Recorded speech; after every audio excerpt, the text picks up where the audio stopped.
remember to record. All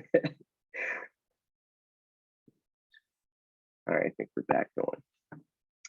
So yeah, forgot the introduction, the recording, but all right. So this is where, what we're trying to get to today is on this slide. And, I show this slide to, to students, to coaches, whatever, and it becomes chaos, right? Our minds get continually, you look at this and you try and pick something out that makes sense that you can apply to your coaching, and it becomes rather difficult. I'm going to try and kind of work us through what this all provides, why we have these graphs, slides, visuals to help us and their role through. But graphs do not equal periodization. Graphs are just visual representations of loading screens. So if we go 1, 2, 3, 2, 1, 2, 2, 1, 1, 2, 3, 4, 3, 2, 1, 1, 2, 3, 3, 2, 1, et cetera, et cetera. Any type of visual is just a representation of a load. So my example here is, let's assume we've got a 4-week program here. We're looking at 1 workout a week. Week 1, 10 by 30 meters. Week 2, 10 by 40 meters. Week 3, 10 by 50 meters. So 1, 2, 3 going up, and then a drop back down to the first week, 10 by 30. That is a great loading system. That is something that I very commonly use in my programming. However, that alone doesn't make anything periodized. All right, so this is where some of the nuances of what we're trying to dive into today are really, the gist of it. But this is where you need to know what your map and what your plan, whether it's a YTP or a monthly plan or a weekly plan, what you're looking at and what you're trying to, communicate and help out. So lately I've been, kind of using some metaphors on maps. And, I did not create this, but it's been, seen online and some coaches are sharing it. And it's, you need to know which map you need for your situation. So on the screen, I have 4 different maps from my previous home many years ago in Bucheon, South Korea. And they all look like gibberish to you right now. And if you were planning a trip there, the most important one off the bat would probably be the subway map at the bottom. That's the one that's going to help you out off the bat. The highway map isn't going to be much use for you. However, once you get to Bucheon, the city map and where the parks are and where my apartment used to be might be more useful. All right. So as coaches, this is again where our context, our situations, our details, our goals become important. If we don't have that in place, you're just looking at random maps that may or not be useful to you. So, we really need to dive into the details first and the background, and then that allows us to, establish our important questions and move forward. And, I'll say, I'm going to get a little humorous here, and I'm going to kind of share 3 types of very loose plans and some overviews based around some car examples. And so if this is anyone's, vehicle of transport, I am not making jokes or anything like that. It is just something I thought we could, kind of frame our minds around. So our first plan is like the simple, just kind of basic, your 1970 Festiva, okay? They work great. They're simple. They're going to turn on. They're going to get you where you need to go. We need a weekly schedule and a small number of details. So let's go with you'd have practice Monday, Wednesday, Friday for 90 minutes. All right. You've got this consistent schedule. You've got some workout ideas, some plans that you want to implement, but you're not too concerned about the cross connections or doing something that's really going to hurt the athlete, hold them back or something. The focus is on making each day its best that it can be, right? This is, most common in, younger athletes who are doing multiple sports. So, maybe they might not be there at every practice, but, they're doing something and it's fairly consistent. This also works really well with athletes who are coming back from injury. So day 1, we're going to do a warm up. As long as that goes well and we're pain free, we're going to go to day 2, warm up plus 3 by 60 meter strides. Then day 3, and this doesn't need to be like absolutely sequential. This could be multiple days off in between. Warm up 3 by 60 meters and 5 easy jumps, right? We can very easily put a plan together that's got some, consistency and stability. It's based off of, knowing our equipment, knowing our spaces, and really, having clear understanding of what's important to us and what we want to do. We unload, we rest near track meets, couple days off. And again, given the ages, performance level this is most commonly built around, they're usually ready to go. When we take that to our next kind of level up, I use the example of a 2015 Kia Sportage, right? And I drive a Sportage myself. So this is the middle of the road example.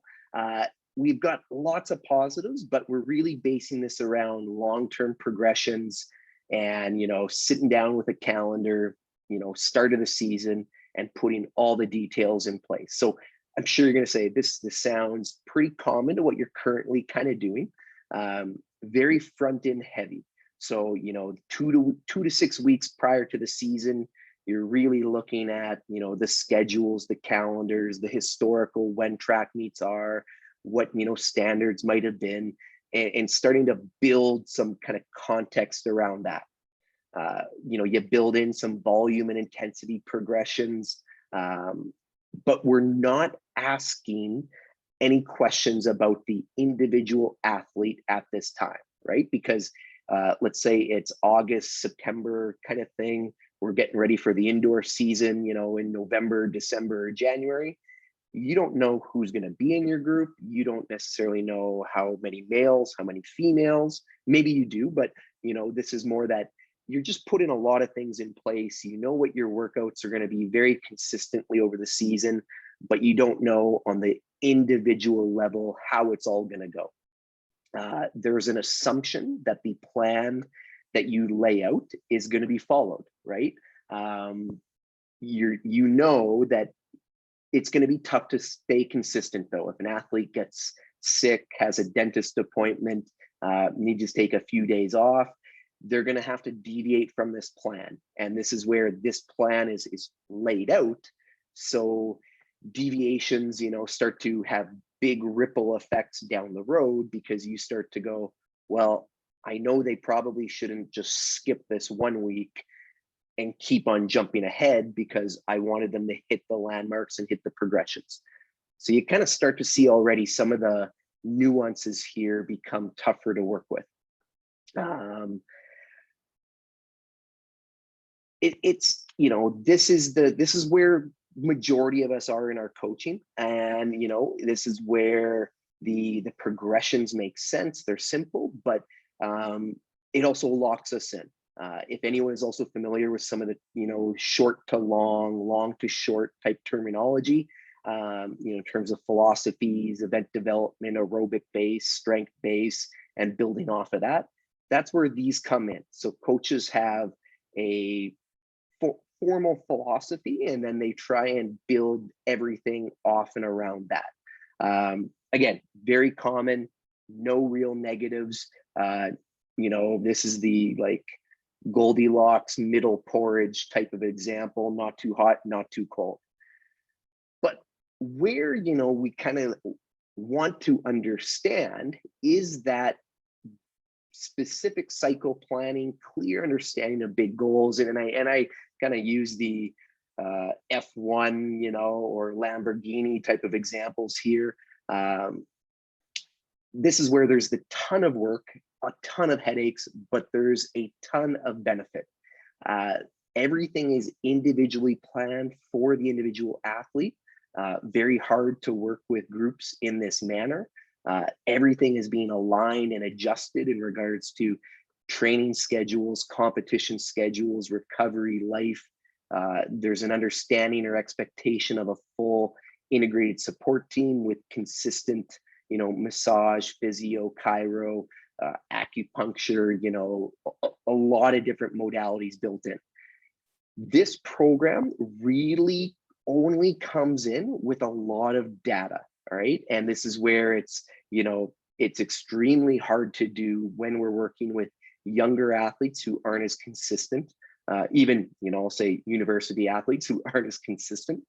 And the continuity of it allows for things to be really finitely tailored, all right?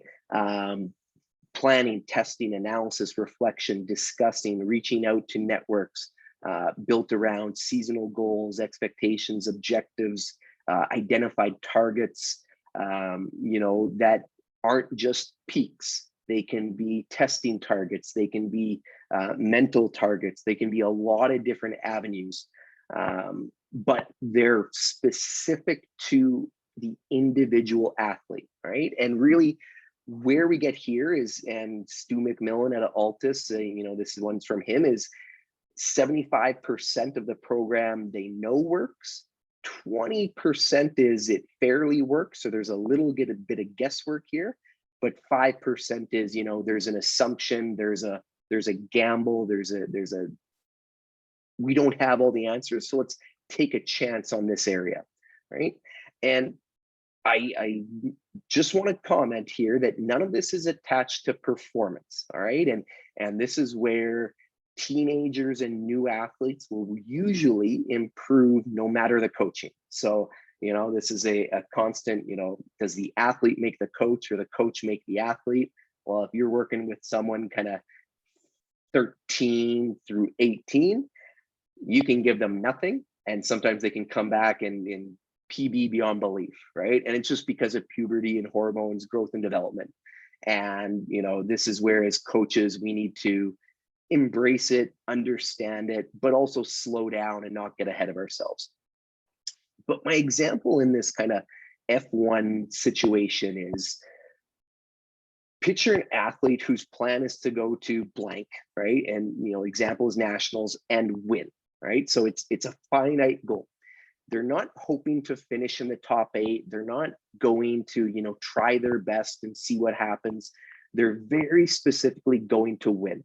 The coach and the athlete have done their research. They know the historical details. They know the current details, warm-ups, cool downs, technique, tactical plans, all based around winning. They've built programs over, weeks, months, years. They've been testing, they've progressed, they've made the adjustments. They've covered everything. They've tested numerous body situations times, adjusted things along the way.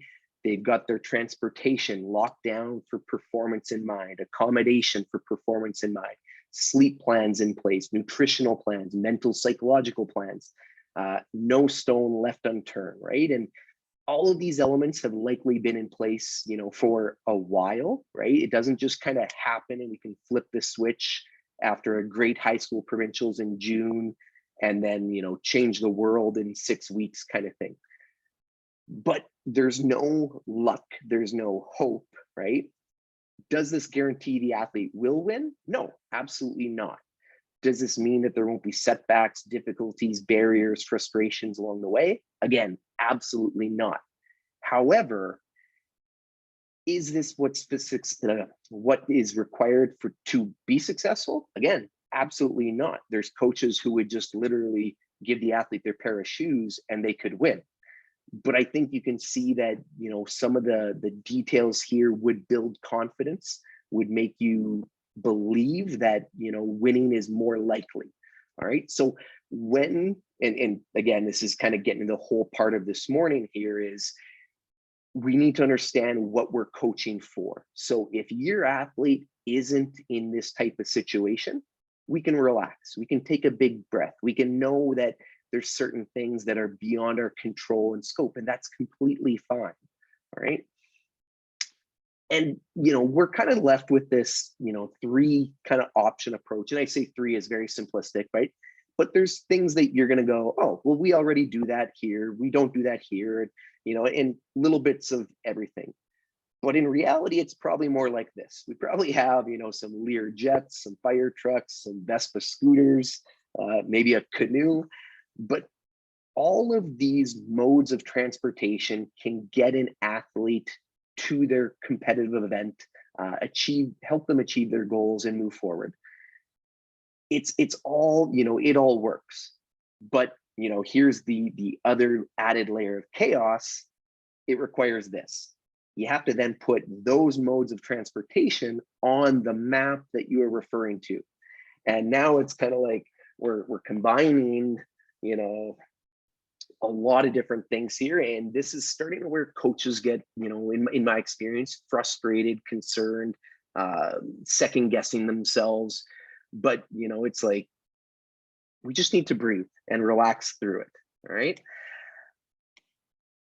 But where does it start, right? Like, where does that information come from? And like, what gives me the ability to kind of, have this conversation with you all? And, it could be through our NCCP knowledge. It could be through loose communications with friends, teammates, coach mates, others, mentors.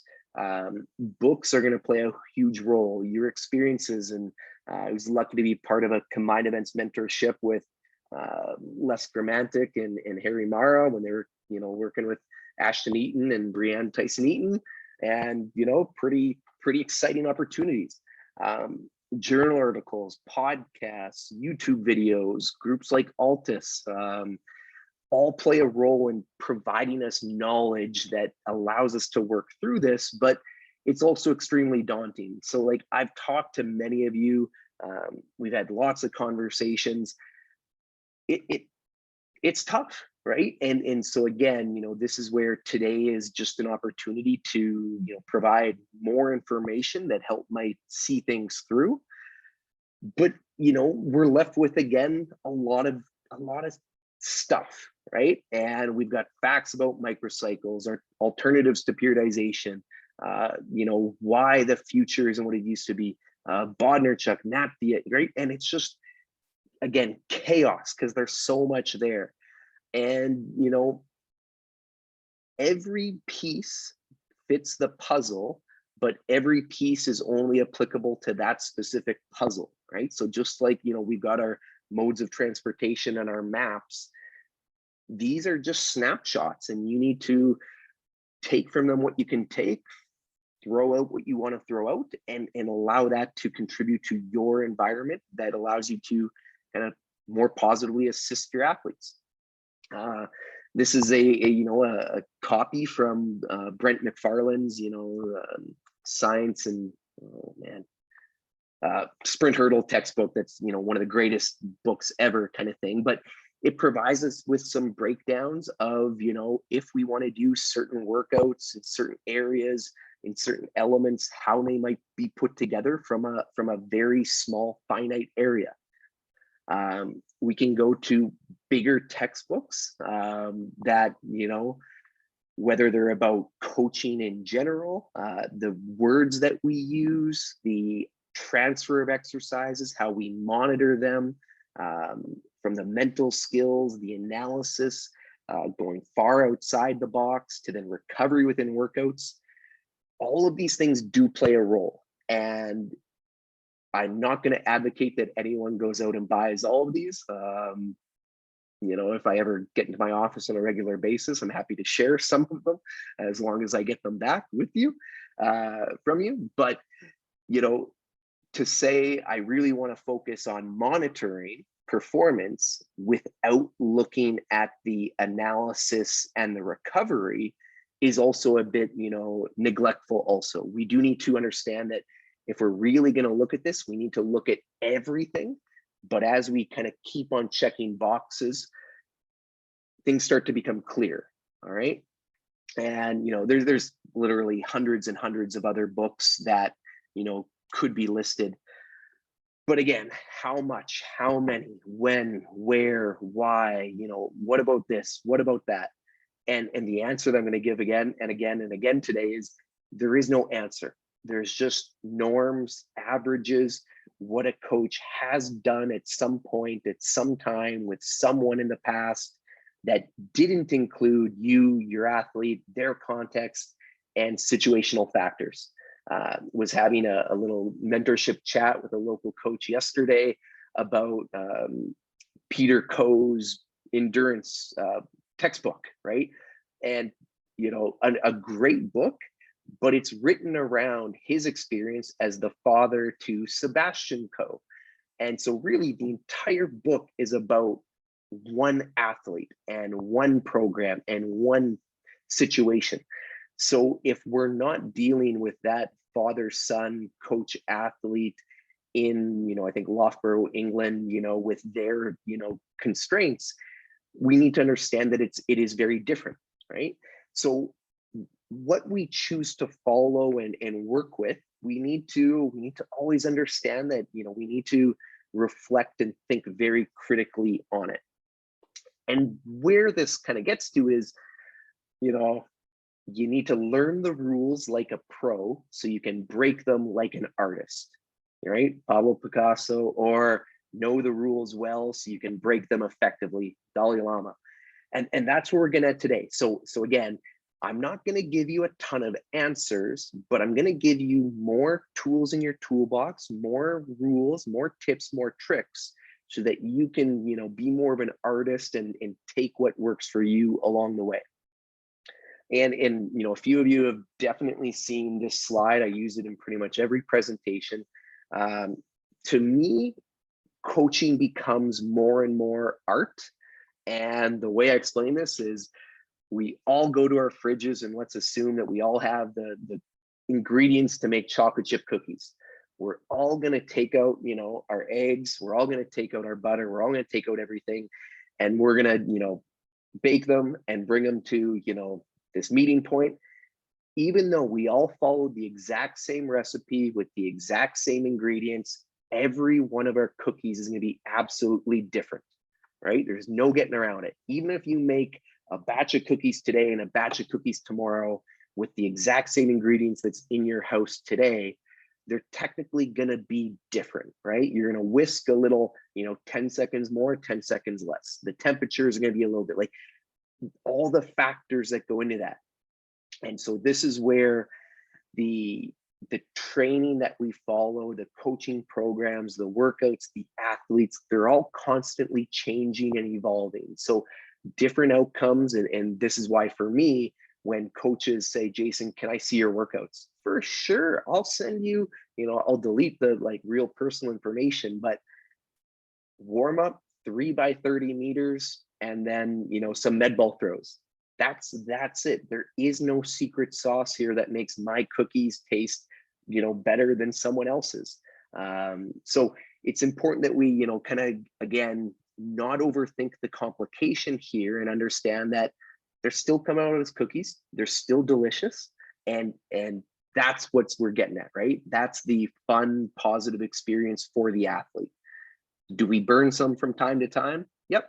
Do we, tweak the sugar content from time to time? Yep. But that's, again, sometimes shit just happens as a coach. So, as we continue to, kind of work through this presentation and then answer questions, talk, and then turn in this Excel file, I'm hoping that the discussion starts to become more honest with yourselves and your situation, right? And not really comparing things, and understanding that we have our limitations and what we're able to influence. Take what you can and apply it to your situation, make the situation can best can be, but know that your, transportation can get you wherever you want and need to be, right? So it's the track in Taiwan World University Games. But when we get into some of the details here of why we try and plan, why we try and periodize, and why we try and, really kind of build everything together, it's around what I call the noise. And it's the desire to impose a stress to get an adaptation, to get improvement in the area, right? So I'm doing bench press, I'm working out. If I, don't do too light and don't do too heavy to get hurt, I'm probably going to get stronger as long as I do things on a consistent basis. But what is that timeline for that specific factor, right? For that system, for that tissue, for those body structures. And even right there, bench press is nervous system. Bench press is also a little bit of hormonal system. It's also going to touch on a lot of different muscle groups. And it's also going to touch on a lot of different bones and how they articulate. Bones and muscles don't adapt the same, right? And this is where we're thinking that we actually have an understanding and ability to control these areas, but we don't, right? In all honesty, we don't. They interplay, they talk to each other for good and for bad. What is good for one might be bad for the other. Think very heavy back squats can be great for strength development in the quads, and glutes and, kind of thing, but very bad for the spine, right? And we can get fractures, we can get breaks, we can, there's Google, YouTube, gym fails, right? And so, stuff can happen. And the mechanisms within all of those are not entirely known from a holistic standpoint. And so if you look on the bottom left-hand corner, from heart rate to blood pressure to muscle glycogen synthesis, restoration to removal of lactate to proteins, right? These are just a few of the areas that have different recovery rates. And you go, whoa, how am I supposed to, look at them as one when there's actually 10 different areas? And that's what I'm kind of getting at here, is that, we try and put a simplistic viewpoint of don't do speed 2 days in a row, right? I think we've kind of heard that, give a day of rest in between. But is it actually going to be like perfect? Is the body going to be fully recovered on the Wednesday or like 2 days after? The answer is kind of maybe. It depends, right? It's going to depend on the sleep, on the nutrition, on the hydration, on the recovery modalities, and it's all constantly changing. The other thing is, think about track meets. Usually 2 or 3 days in a row, they might have to sprint day 1, day 2, day 3. So is it then inherently wrong in a workout to sprint on 2 or 3 consecutive days? Possibly not, right? So again, understanding that the answers are tough to find. But, right, what about this model? Classical, block, non-linear, Bondarchuk, Bompa, Sif, Burashansky, tactical, reverse, Clyde Hart, Dan Path, Lawrence Seagrave, John Smith, Coe, you name it. There are so many, names and ideas, and philosophies to follow. And then within that, they're built around different loading patterns. So wave loading, step loading, undulating, 4-1, 3-1, 2-1, block, conjugate, vertical, complex, 7-day microcycles, 10-day microcycles, 14-day, right? Again, that's all just noise. They're all just random things. Some work, some don't, right? Some are good for this situation, some are good for not that situation. I will say probably with more certainty than anything, trying to run a 10-day microcycle or 12-day microcycle in the Saskatoon environment, where our track access and equipment access is very stable on a Monday to Friday schedule, those are going to be impossible. So your constraint might guide the model and what you have to do. Many choose to blindly follow something. So, if you are familiar with some 400-meter training, I follow, not me personally, but someone's going to say, I follow a Clyde Hart programming situation. Cool. I know exactly what you mean. You're going to start off with lots of base runs, lots of slow stuff, really just getting good cardio fitness kind of shape early in the fall, and just, a lot of stuff that can work, right? Michael Johnson, former world record holder, Sandy Richards-Ross, Jeremy Warner, all follow that type of program. So right there, I will never say it can't work. But for my situations, it probably doesn't work as well. All right. So I might have to tweak things and take the good and the bad. And where do we get all this stuff from again? Well, blogs, YouTube, podcasts, webinars, conferences, social media, talking to coaches, sending emails, books. Periodization is a huge topic area.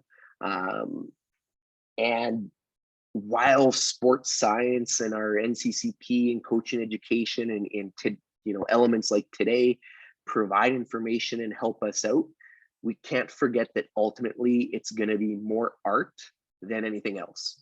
You're going to be in a situation where you're either planning for a practice or at a practice where an athlete is going to throw a curveball at you, and you're going to say, see you at the next practice. And they're going to go, oh no, we're actually going on vacation for 5 days, or I'm getting my wisdom teeth out. And you're like, all right, how do I build that into the plan? And you know, you're going to be kind of just going, all right, well, I'll figure this out, because that's what we have to do as coaches.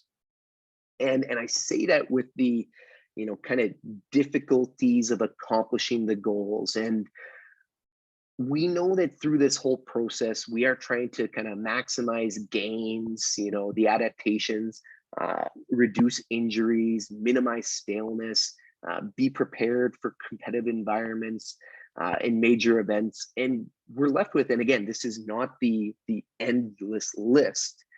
There's probably dozens and dozens of other things that I could have broken it down to, but we've got volume of work, the intent, so what the plan was, and then what actually happens, the intensity of the work, what we intended to happen, and then the actual intensity that, you know, is tough to really nail down, the density of work, so the rest, the recovery within that, the responses and adaptation to the work prescribed, recovery nuances. So again, massage this week, not next week. Well, that can have a huge implication on how the athlete comes back the next day or 2 days after.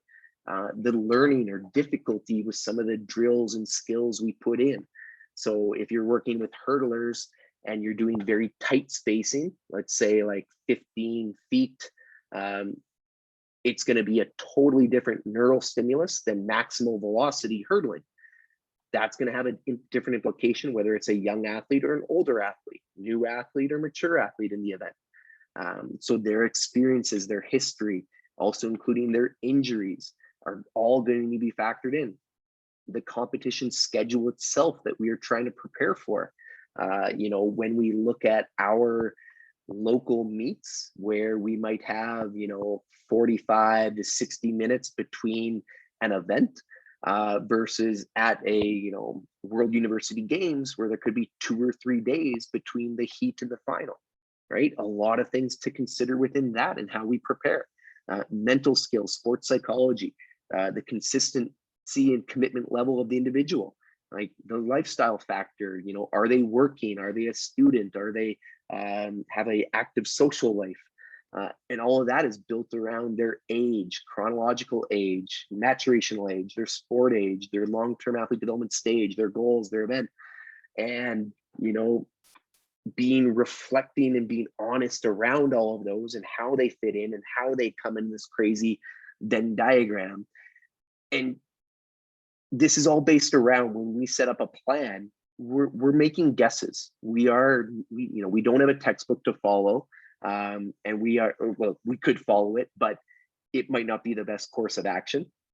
And so a lot of what we're doing is guessing. And this is where, again, if we go back to that sportage example, this is part of the difficulty in laying out a firm plan for 8 months, because we don't know how the athlete is going to respond.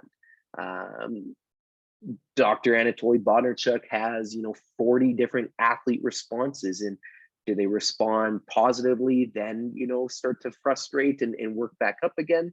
Do they immediately get frustrated and head into a big learning curve and come back up? A lot of different variations. So if you have the answer to this and how it all works, please tell me, because, you know, I don't know either.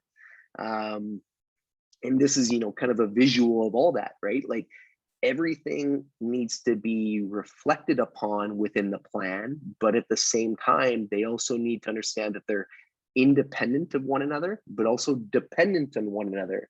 So when we look at recovery is going to, you know, be determined by the training and competition schedule, but the recovery is also going to be based off of, you know, some lifestyle and financial and, you know, insurance type considerations also.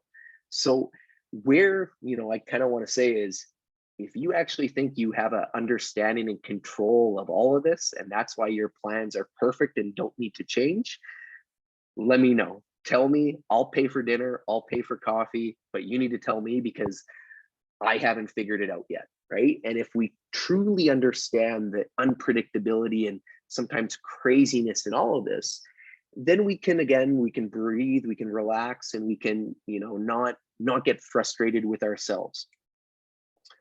Eugene, their new track, hope to be there next year.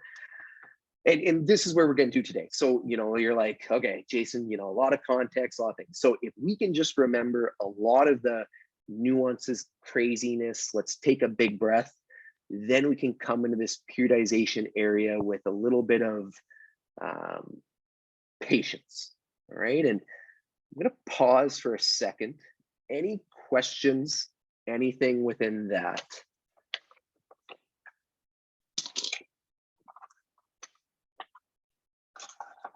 Okay, so for the few screens, it's we get the crazy metaphors, and we're kind of following along, and where crazy Jason is this morning. Okay, perfect.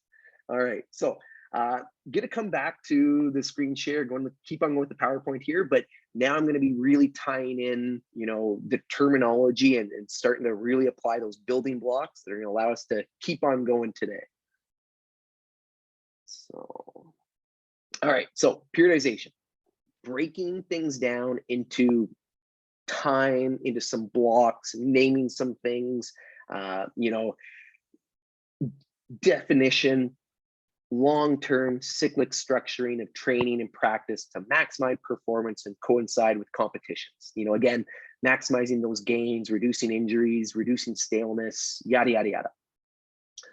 The complexity, right? Think again, that Festiva into that F1 car, and even putting our canoes and Vespas and everything on the line in between.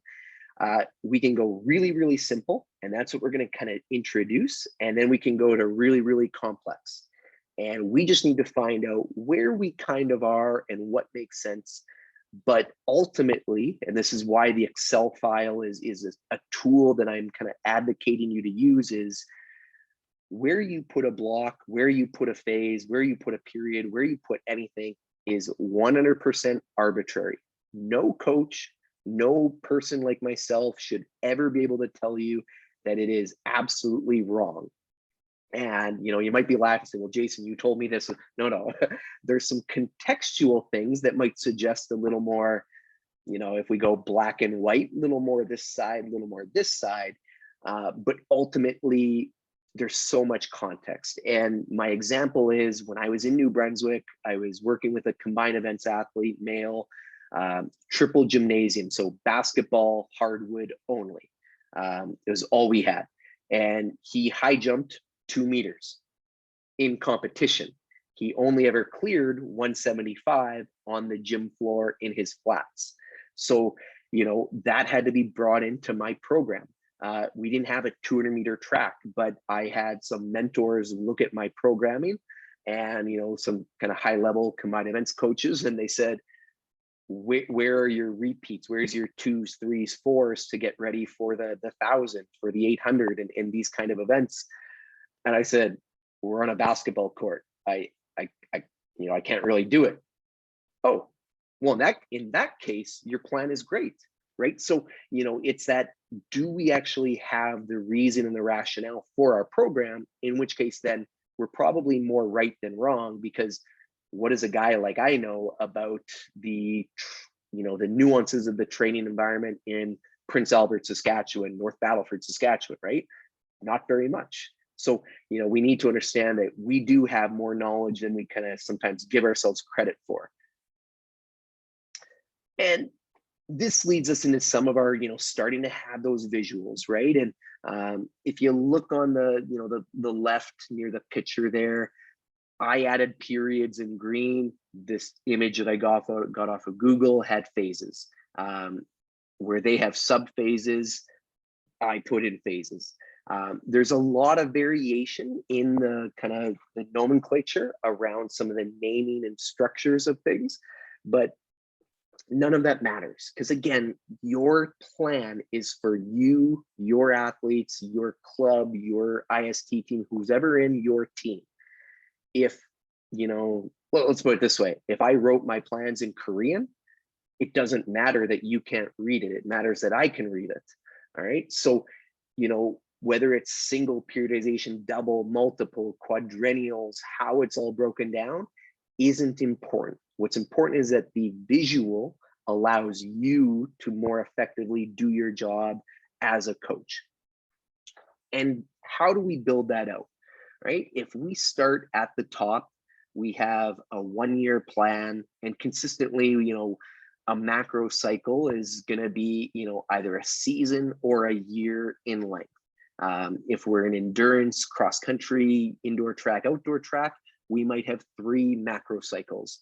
But then there's, other things that need to be kept in mind, right? From there, mesocycles. So this is like our blocks, if you will, which are subcomponents of that macro cycle. Usually, 3, 4, 5 weeks in length, could be shorter, could be longer, all depends on those nuances.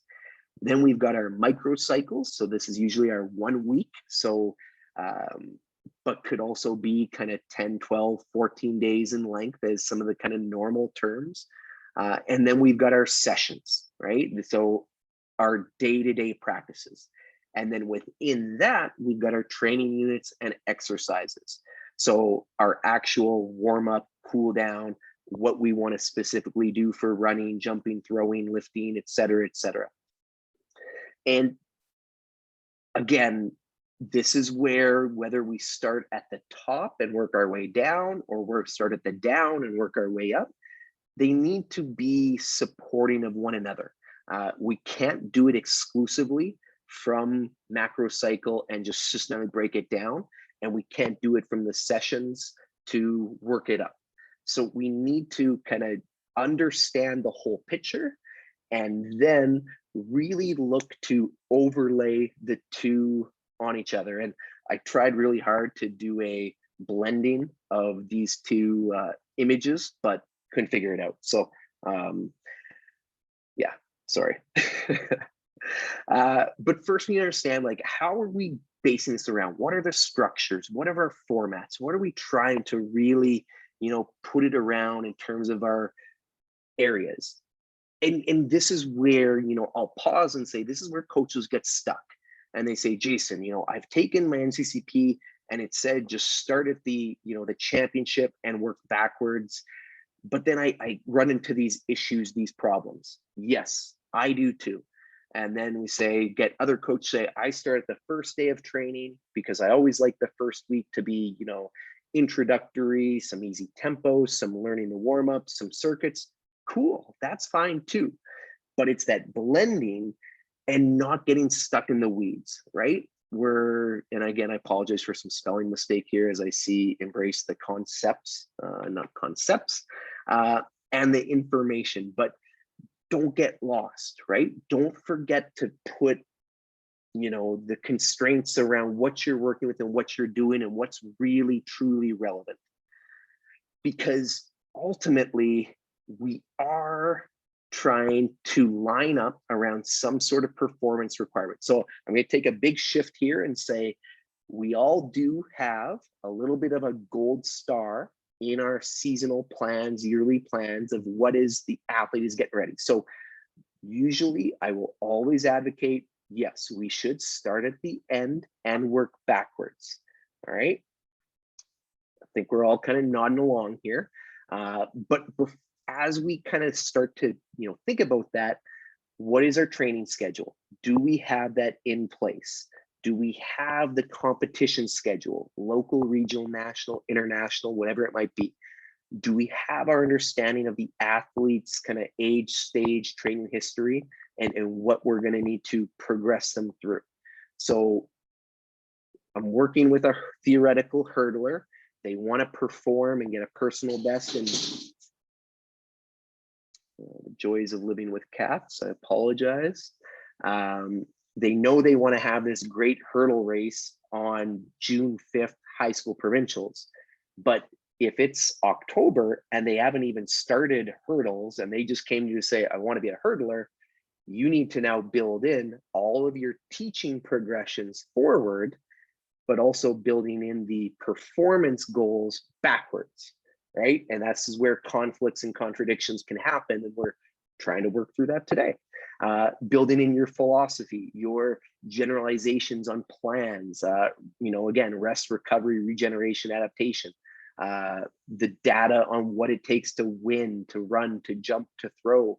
Again, using the hurdles as an example, if somebody says they want to run X, we can break that down in terms of 0 to 1 hurdle, 1 to 2 hurdle, 2 to 3 hurdle, et cetera, and the run in. Hurdles is very easy. We know how many strides that's going to take, and it's very easy to complete that. If I want to run a 2-minute 800, all right, because we think that that's the time it's going to take to achieve our performance goal, we can, break that down into splits every 100 meters, 200 meters. We can do that on a, even split to a negative split, and all of those are going to have coaching implications.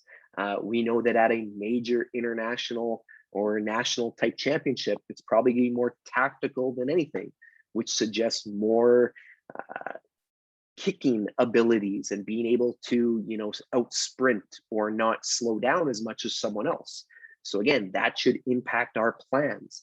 And this is where the real challenges start to happen, because then you go, oh, I have seen blank. That seems like a great idea. How can I implement that? And I can give you some suggestions. I feel confident, but it starts with, who, what, when, where, why, and asking these questions. I had the pleasure of doing my IAAF course with John Smith. So, Maurice Green, Otto Bolden, that kind of era. And I said, John, where does, I can't remember what it was, X fit in your program? And he said, I don't know. I don't do it. I haven't done it, but I'm going to write it in my notebook. And he pulls out this notebook and he writes it down and he says, ask me in 10 years. And, I'm coming up on about 4 years from now will be 10 years. So maybe I'll send him an email and ask him, but he just didn't know. And it doesn't mean that it's right or wrong, but it just means that he doesn't know how it would fit into his context and his situation. And I think it's really important that we always come back to that. Right now, the 1080 sprint cable wire towing system is the, all the rage in the speed, power, sprint hurdle type world. Well, one, it costs, about $30,000. It takes, a specific computer program, technicians, and people to run it. You have to be really, really safe, have a lot of time and space and area. And so if I won the lottery today and wanted to buy one, the Saskatoon Fieldhouse is not going to be an environment that I'm going to feel that safety is going to allow us to use it. So right there, probably one of the greatest tools available at the moment in terms of new tech and something exciting, I'm going to tell you, I'm not buying it because I don't know how I would utilize it within my world and my context. Okay. Again, can't move forward? No. We should feel bad. We should compare ourselves. No. Does something have an influence? Sure. How can we plan? Yes. Does it have an impact? Maybe. So many different areas here. And again, I come back to the art of coaching, right? And I say this with, competence, confidence, and respect to all. Coaching is always a process, but it is always like, it's not, oh man, double negative there. It sounds really bad, but it isn't without a ton of chaos, AKA there's always chaos that we have to work through. We can't predict the future. Athletes are not robots, right? Being the head coach of a university, midterms, finals, holy cow, if we are not building extra rest and easier workouts and more, loose atmospheres, the athletes go crazy. They drive themselves and get into a spiral. And so we need to just build that in. But it's also, some athletes respond really well. Some athletes don't. Some find finals very difficult. Some find them very easy, right? And so that's where, again, The plans are living documents, constantly being updated and changed. And so I know a lot of you wrote down, you're using paper, pens, markers, etc. I still do that too. At the end of the season, I'm still more paper and pencil, but then it easily goes into Excel once I've kind of brainstormed. Through COVID, what I miss the most is not having my whiteboard in my office where, at certain times of the year, you come in and look at that, it's just gibberish. But through that process, it then allows me to work through. So again, forward, backward, good, bad, top, bottom, everything. If we understand it and we've got the context, then we can continually delete, erase, change, adjust, and feel more confident around it. And that takes us to, where do we start? All right, and we're kind of coming up on the last I think we got maybe 10 more slides here, and it's starting to get very specific on where we're going to go to today. There is no perfect answer, right? And through all of these metaphors and knowledge and research and study and courses that you can take, eventually I've kind of got two options. The one is you have a complete mentorship where you work and just shadow a coach for weeks, months, years on end, right? So think of like your electrician, you have to do 150 hours, 500 hours, and you can tell this isn't my profession, with someone who has all their tickets. And they pretty much hold your hand, let you fail in a safe way. They guide you, they answer your questions along the way. Very rarely do we have the opportunity to do this, right? We're put in situations or we're asked to coach, and it's more like option two. Jump into the deep end of the pool, go full eagle, and then just learn how to swim as you go. Either situation, you're going to be doing some, planning, some editing, some reflecting, but one of those is you've got the safety net of the coach above you, and the other one is you're kind of on your own. But you're not on your own. You've always got people within your club, within your network, and again, Saskatchewan, we all know each other. We see each other all the time. Most of you have either worked with me, been a part of my coaching development, been a part of a course I've been teaching.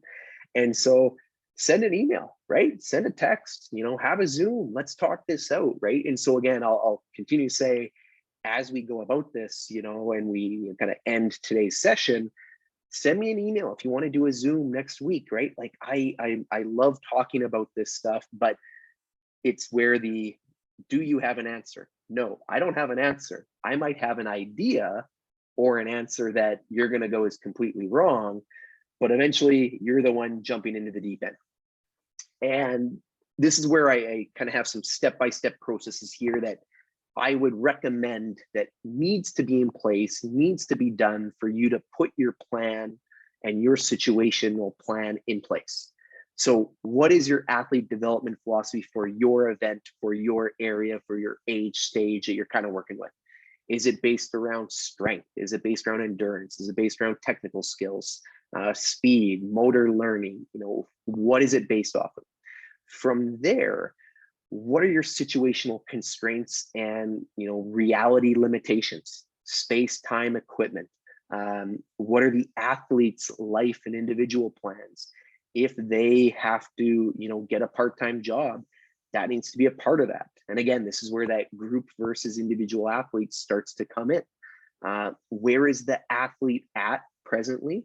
Where do they want to go, right? And this is a big one because now we have our starting spot and we have their desired ending spot, and we can start to see a line there. If we don't have those two areas, how are you supposed to make that plan going, right? Working forwards and backwards. Their goals. So we can have the key date, but is that goal qualify for high school provincials, win high school provincials, qualify for, go to nationals, compete at nationals, finishing top 16, top 8, medaling, making international team, right? So those goals are going to impact that aspect also. What's the athlete's commitment level? The second an athlete tells me, or a coach, that, I only see them 2 to 3 days per week and they're doing other sports, I say, great, that is awesome. Take a deep breath and relax, right? Do not look at the F1. Look at a hybrid of the Festiva and the Sportage, right? Work within that. Don't fight it, right? Don't get angry that the athlete still has to work and wants to do basketball and wants to do these other things, because if you fight it, it just becomes, a harder situation on you. So from there, we know now kind of the start point, the end date. We know the goals. We know some of the finer details there. What does it take to achieve those goals to be successful? Is it, speed elements, power elements, strength elements, endurance elements? Are there splits? Are there biomechanical considerations? Are there heights? Are there points? Right? We can start to really split those up and look at them. You tell me you got an athlete that wants to run 10 seconds in the 100 meters. We can break that down and break that down and break that down. Look at international norms, look at things, build that puzzle around the individual athlete, establish their own strengths and weaknesses, and whether we want to make their strengths stronger or their weaknesses stronger and less like weaknesses. Sorry, that doesn't sound too good. But it all depends, right? And so right here, this slide alone is if we don't have these elements in place, it's really hard to put together the big plan. And we're, again, looking at more basic plans, which again are fine. And, the event data norms. So again, this is that, what does it take to be successful and what do things look like within that? So this is an example of the women's 100-meter hurdles, at the international world level. So I can build norms, I can test, I can video, I can look at certain elements. And, for, a female hurdler that I coach who's been very successful, she has the hurdles 4 through 10 and the run-in down decently well. But we still know that hurdles, kind of start to hurdle 4 is her biggest gap at the transition to international level hurdling. And so the coaching plans that we've developed over the years are geared towards that. And then when we get, our plans in place, we build those complexities around the performance requirements at the championships.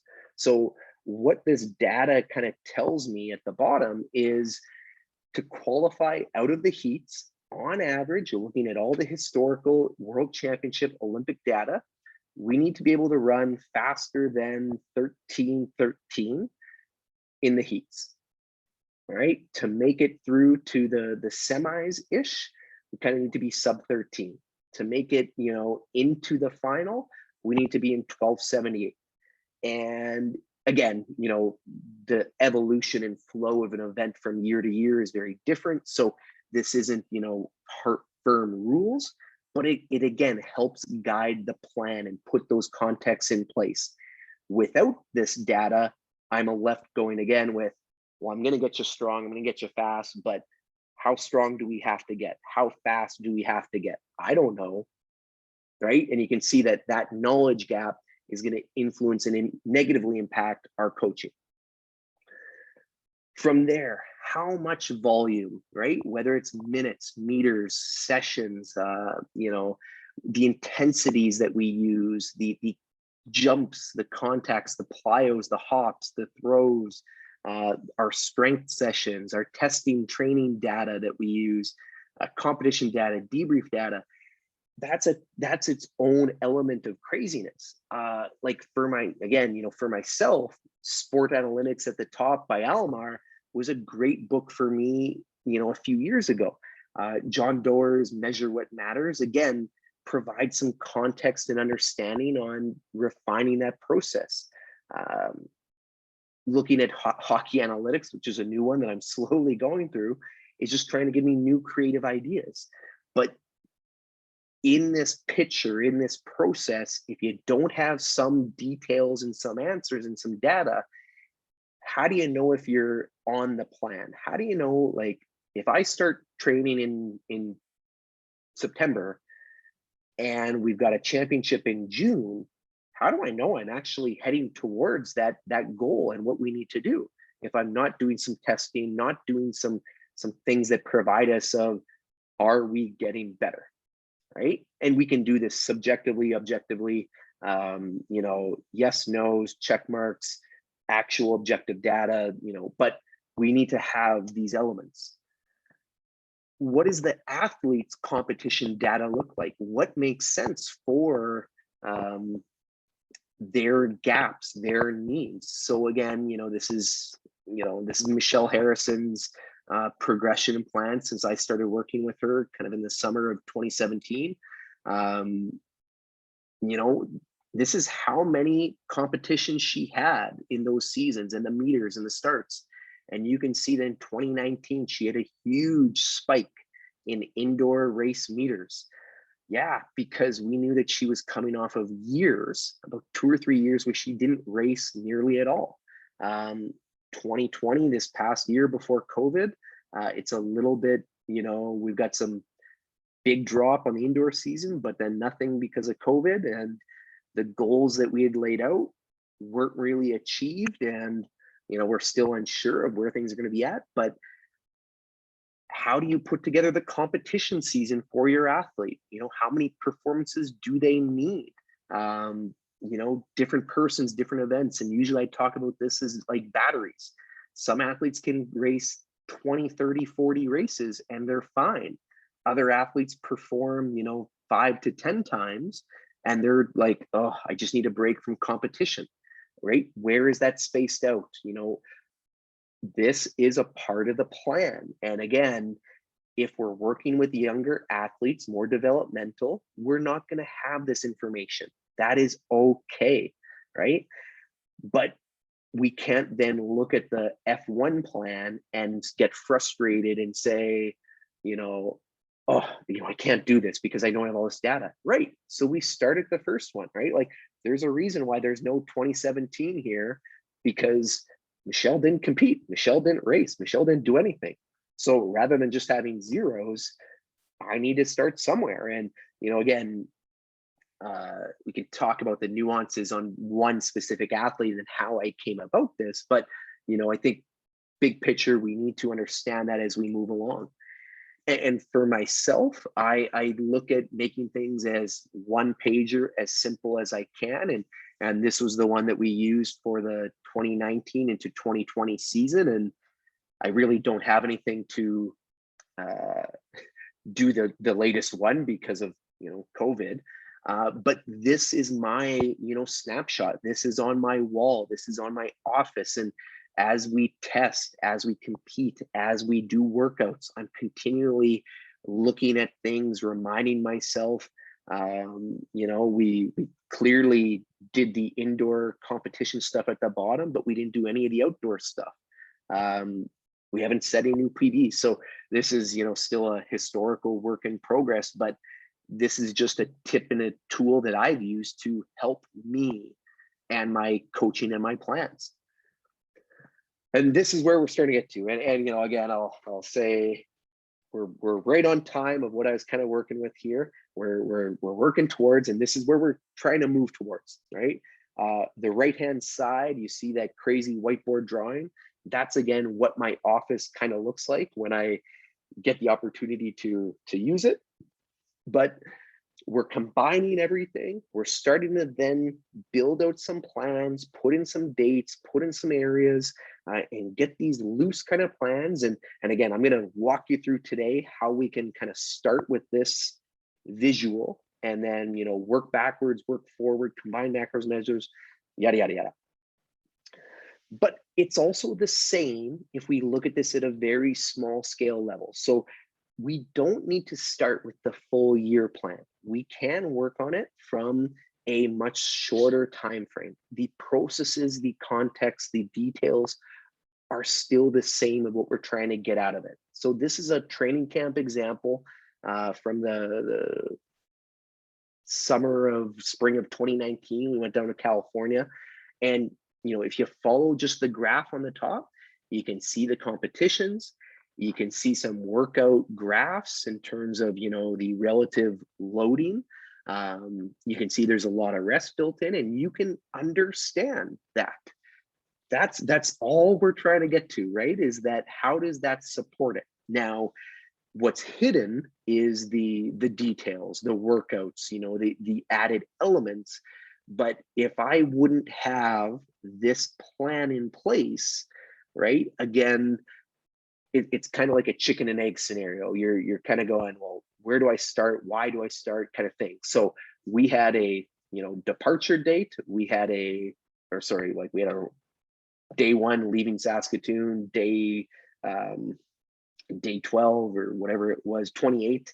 At the end of departure again, we put the track meets around that were our locks. And then I built the plan around that, knowing the athlete, knowing what she needed, knowing what would get us to perform and achieve our goals with this camp. Nothing more complicated than that, right? Just start, end, a few locks in the middle. And so if we're looking at, just an indoor season or just an outdoor season, start there, right? Day one of practice, last day of practice, your meets, your tests, your fun days, whatever it might be. And we can start to kind of work through things. And this is where it just leads to the workouts, right? And everyone has a different way of communicating their workouts. And this is what I previously used to communicate workouts. I use a slightly different format now with breaking these down and having some more cues and goals and more written words for kind of talking back and forth. But ultimately, in our plan as coaches, it just needs to be usable for you. And this is legit last year. Well, literally, it is the 6th today. You can see at the bottom, 2020, March 6th, U Sport Nationals, 60 hurdles, 2 races. So I didn't plan that. That is actually kind of sad and good at the same time. And here's an example from 2008, 2009. Very similar to kind of some NCCP stuff, breaking things down, speed, strength, suppleness, energy system skills, mental skills. And a lot of the top half would look like what you have been exposed to with your coaching education. 0 to 4 scales, but ultimately, I didn't know what that meant. I didn't know what a 3 was or a 4 was or a 1 or a 2. Just not smart enough, right? This was a make work project that really just, didn't help me out on a day-to-day basis. You can see that I did include some events and context, track meets, some details there, all right? So I changed it and I went to low, medium, high. So this is exactly the same as the one before, all right? All that changes is from a 1, 2, 3, 4, 0 at the top to low, medium, high. And right away for my, kind of brain, that worked a little better. But it wasn't perfect. It was still something that I was fighting with. I'm looking at it, in January and February, I'm having trouble adjusting things. And it just turned into, again, garbage, make work. It didn't actually influence my coaching and the athletes that I was working with. So kind of expanded on it a little bit. And I started to look at playing around with objective volume on a week-to-week basis. So in the middle here, you can see weekly volume on a day-by-day basis, morning practices, strength sessions. You can see, different schedules at the bottom. And I was working with a lot of different kind of groups and situations to build things in. So this was a very general plan for me.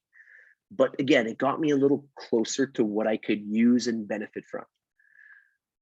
And this is where within that, random planning template file that I sent you, that Excel file, there were, 50 different tabs at the bottom.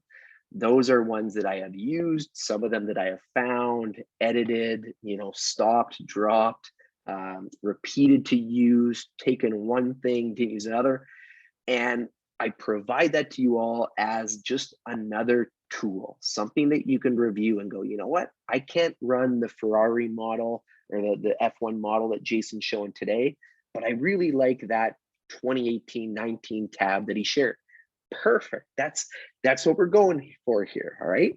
And likely what I'm sharing with you today and working through is what I currently use, but I promise it's not going to be what I use next season. And even possibly next couple of weeks, I'm going to continue to add, delete, adjust, move things around to, again, make it the best for me. So again, please don't look at this as copying anything. LA 2028, hopefully to be there. So final little kind of steps and processes here, right? In your Excel file, in that 2021 file, the first tab is what I call simplistic planning, all right? Annual easy view. So just a month, right? Very simple. January, February, March, working our way down. Nothing attached to Monday through Sunday at this time. And all I do at the start of the year is just use the paint can. And again, I'm gonna walk us through this. And I just put in key details, key dates, right? Meets, pre-comp routines, days off. I can further expand this within, if I know that Monday, Wednesday, Friday are my training days where I've got X equipment, X space, I can then put in green for this, purple for this. And it starts to just give us the complete overview of the plan.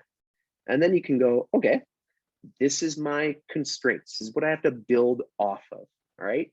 Again, if we don't have this, if we haven't asked about holidays, if we haven't asked about exams, if we haven't asked about dentist appointments or anything they want to disclose, we need to just be more open to changes happening. So the more kind of detail orientated and you don't want surprises, you need to ask early on. If you're okay with surprises and you get that artistic ebb and flow, this may or may not be as important.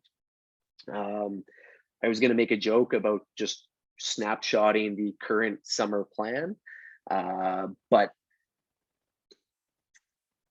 the running joke would be COVID, nothing's really planned. So, you know, didn't want to go anything there. And I'm going to talk a little bit about COVID as there's some questions here towards the end, but pretty simple, okay? From there, this is where we start to work, you know, again, backwards and forwards, putting in some of our loading schemes, progressions, our breaks, our blocks, you know, testing, you know, competitions, starting to put in some, again, some parameters that guide us. There is no right or wrong, okay? So this is just you. Some of the generalizations, you know, heuristics that I follow, every 12 weeks of work, I will put in a, you know, a change week, a transition week. And usually this involves like complete opposite training items. So if we're doing a lot of tempo running, I might put in just all bike and all pool just to get them off their feet, right?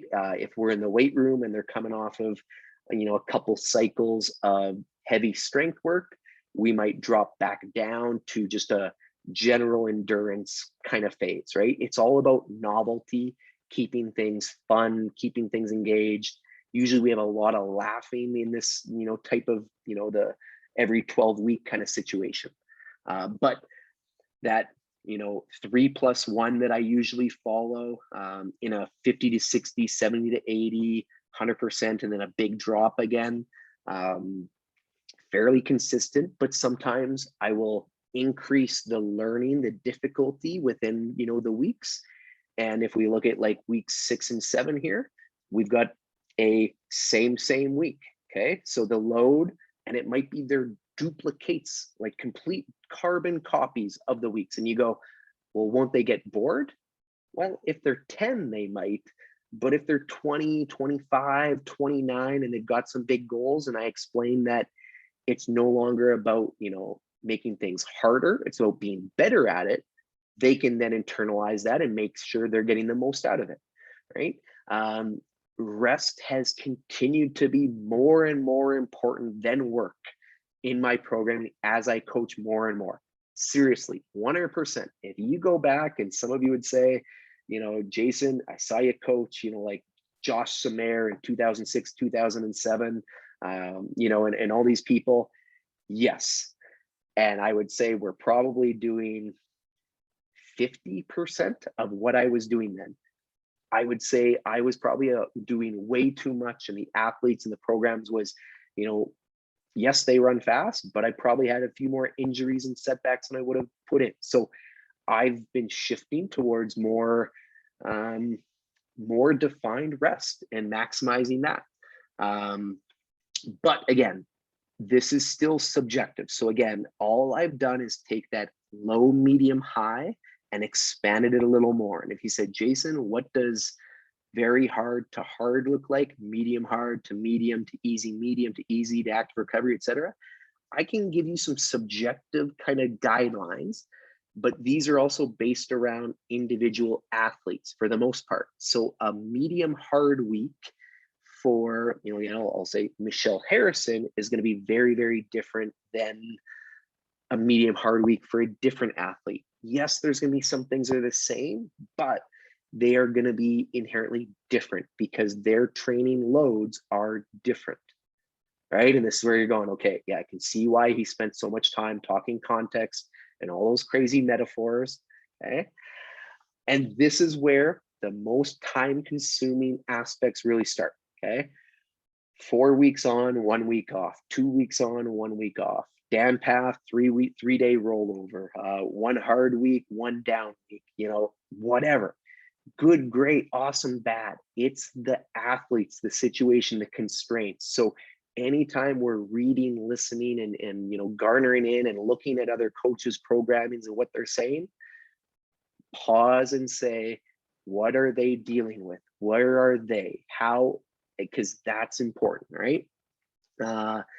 Backwards, forwards, right? Usually we can start the start of the season and work forwards, and we start at the end of the season and work backwards, and we kind of meet in the middle. Okay, 4 weeks, 4 weeks, 4 weeks, 5 weeks. Cool, no big deal. 4 weeks, 4 weeks, 4 weeks, 3 weeks. Okay, no big deal. As long as you kind of build that in, it doesn't really matter.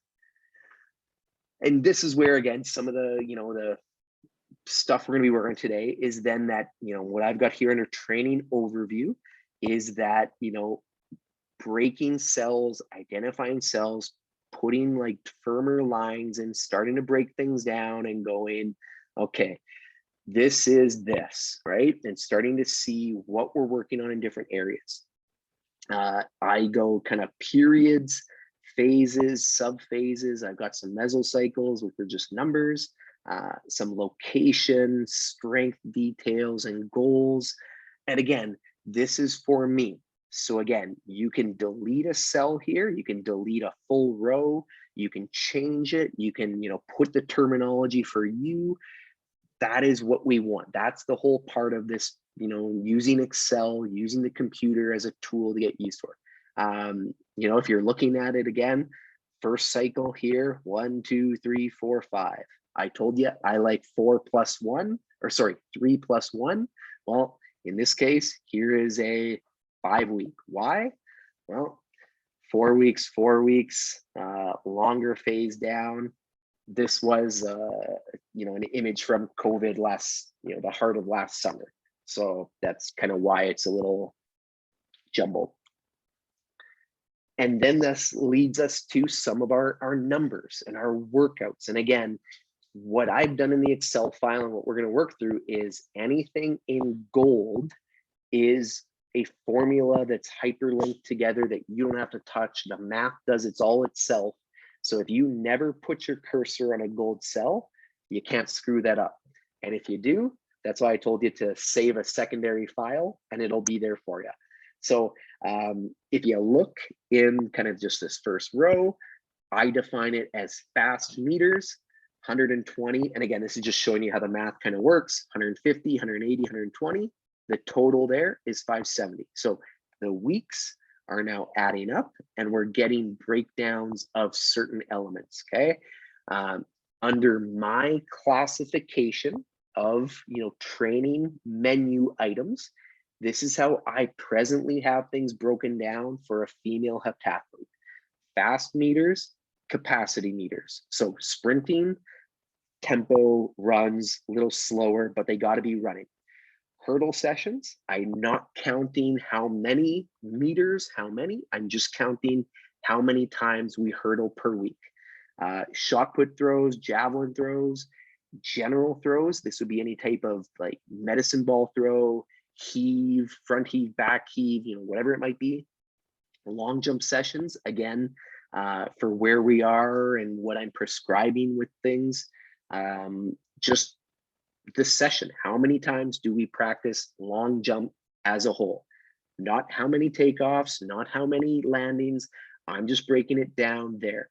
Will I eventually get there? Maybe, right? I don't know. I hope so. But for my coaching and planning and constraints right now, this is the best way to put it in. General jumps. So again, if we're doing 5 fraud jumps or 3 sets of 10 bounds, it all gets put in there. General fitness minutes. These are my like runs. Sorry, not my runs. Bike, pool, things that are just like general heart rate, not really carrying. And then strength sessions, right? 3 this week, 3 this week, 3 this week, 3 this week equals 12. So first time through, first time looking at this, it's a lot.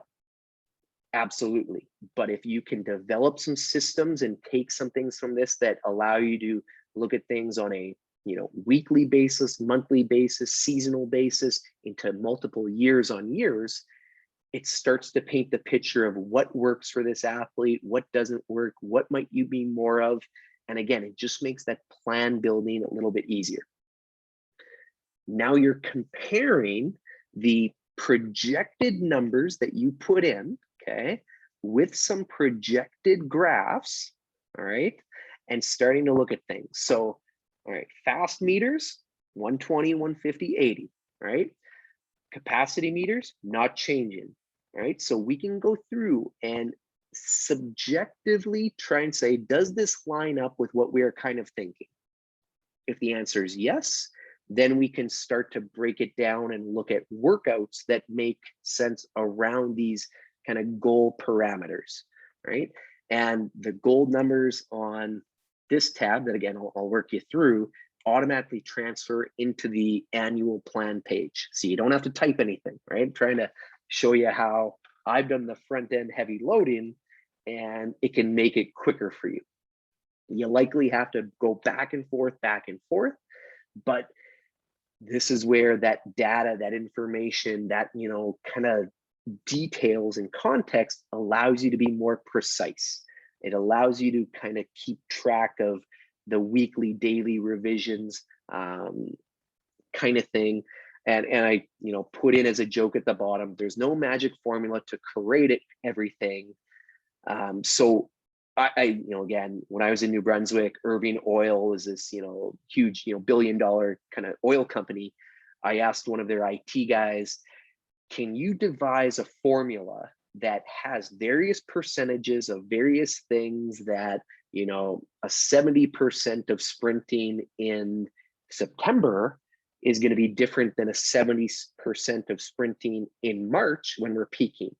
And he looked at everything and he said, no. And he actually coached volleyball, and he said, this is why you talk about the art of coaching, because you cannot have a fully defined objective program that changes with the athlete and works with them. Okay, so ultimately I can get you close with some formulas and help you out, but we do need to make that leap again. All right. And then from here, this is where, again, combining the areas, and I apologize, this top row should still be gold, but the minutes, the meters then lead into the breakdown of the workouts. So you've got what you want to do in the week, and these 2 weeks are the same. Okay, so Monday, 30-minute bike, warm up, and strength. So I don't count any warm up numbers in the plan. Even though they're running, they're jumping, they're throwing, because it's base. It's already a 0 in terms of consistency. So all you see is 30-minute bike and strength session.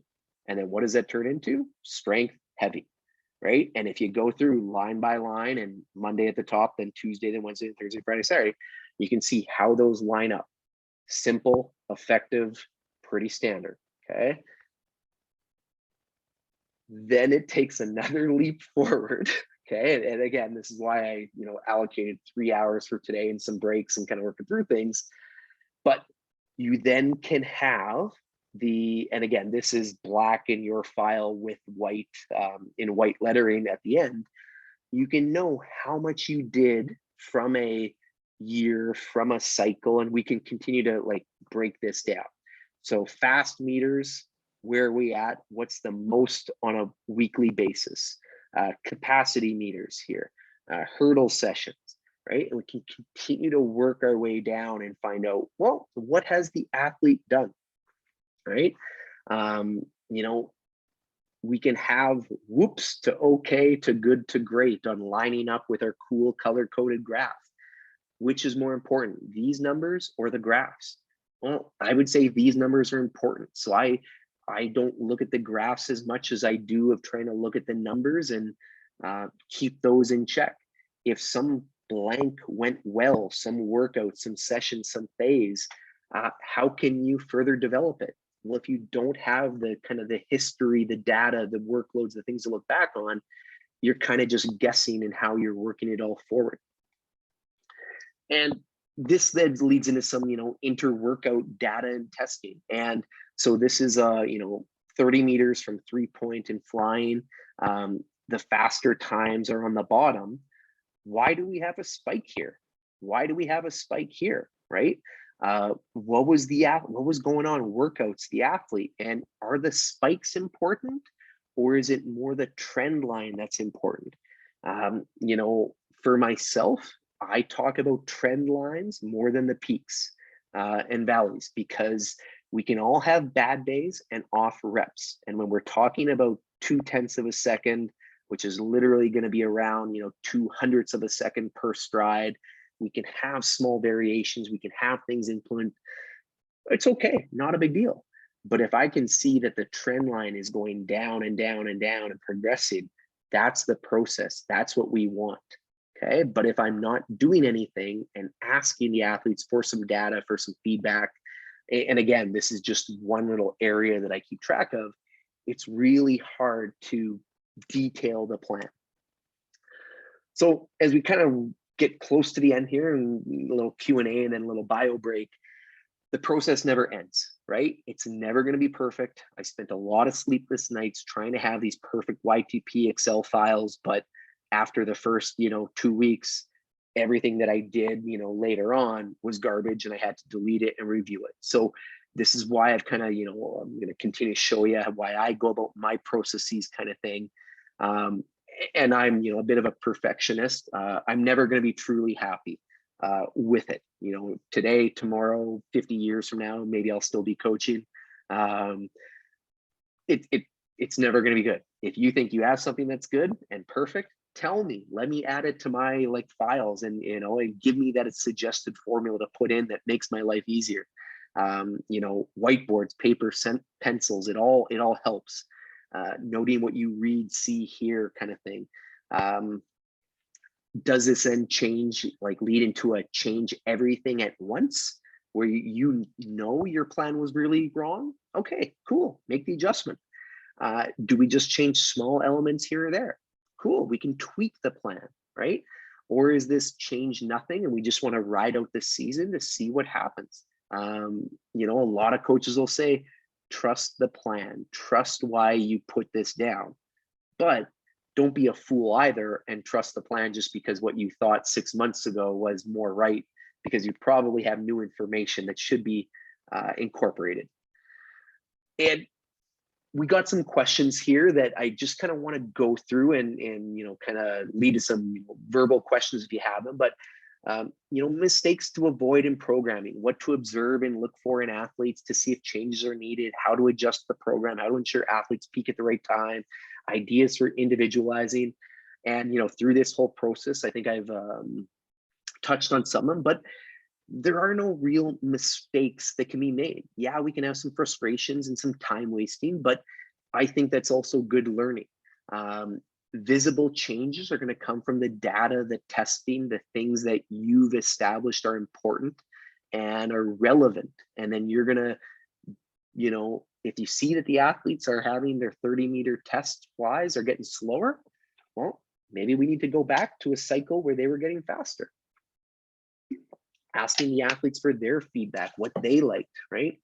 How to adjust, up, down, earlier, later, this, that, context dependent art of coaching.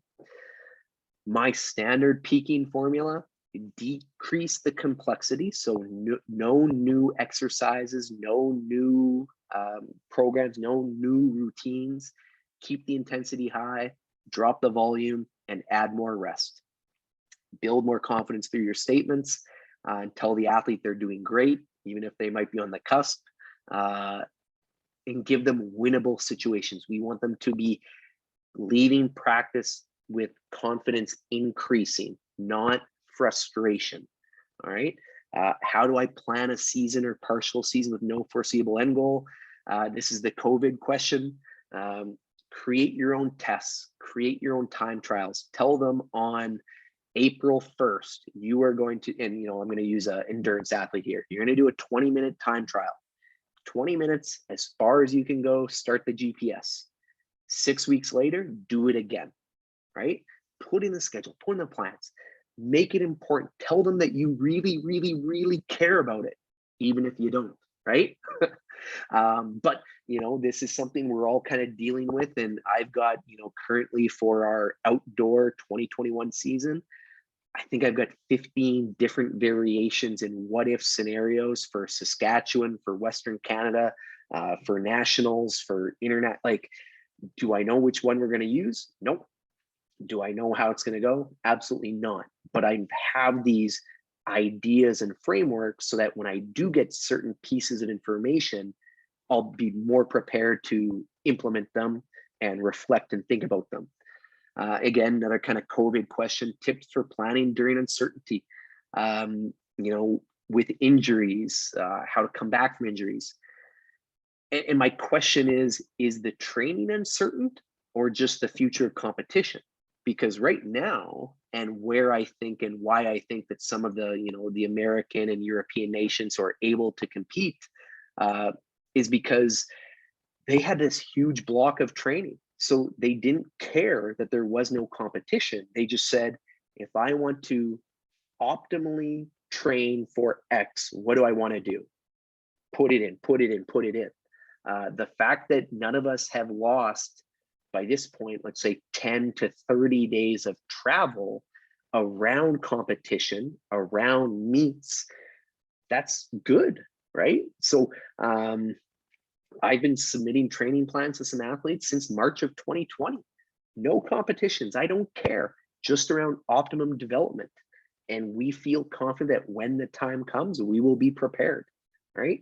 On the injury front, is this a tweak? So a 1 to 3 day kind of blip, like let's say, a small little stub toe or little calf pain, or, they go away for a few days or they get the wisdom teeth out. I usually don't change the plan, right? They just kind of come back and we go a little slower and get back into it. But if they miss a full week, like a full microcycle, then likely I have to adjust things and, alter it up. But if you're dealing with an ACL, well, throw out your original plan, because if you're taking weeks and months off, you can't use that plan to begin with. What does periodization look like when you have an indoor season with the club and not involved with outdoor? Well, I hope this, the presentation kind of got into that, but you can only plan for your window. So if you only have them for 4 months, plan for the 4 months. Do your best and don't get bogged into the as much super compensation or the long-term kind of things. Hand up, Scott, fire away. You want to unmute yourself? Yeah, if I can unmute myself there. Yeah, I'm sorry to interject, but I've got some ideas going in my head, and I'm because the last few slides have been really focused on, obviously, on the performance side of planning, on a performance athlete example, but it just gets me thinking about how you would apply similar planning techniques, but for development athletes, which obviously would likely be a group of athletes rather than a single athlete. First of all, I'm kind of envious of speed power right now versus planning for distance, because, to me, being able to use numbers like you're using and using those numbers as measurable tools is can be more difficult for distance planning, other than sort of volume, I guess. But it just gets me thinking about the goals of the plan of being, rather than performance, they would be more versus sort of developmental, so motor skills and strength, and working on those core speed type of things, and then having those sort of those rest weeks that you're putting in, and using those as sort of, instead of having a full session, having measuring and testing sessions. And I think that it can be especially helpful for athletes during COVID, especially if there's not a lot of competitions going on, is having those.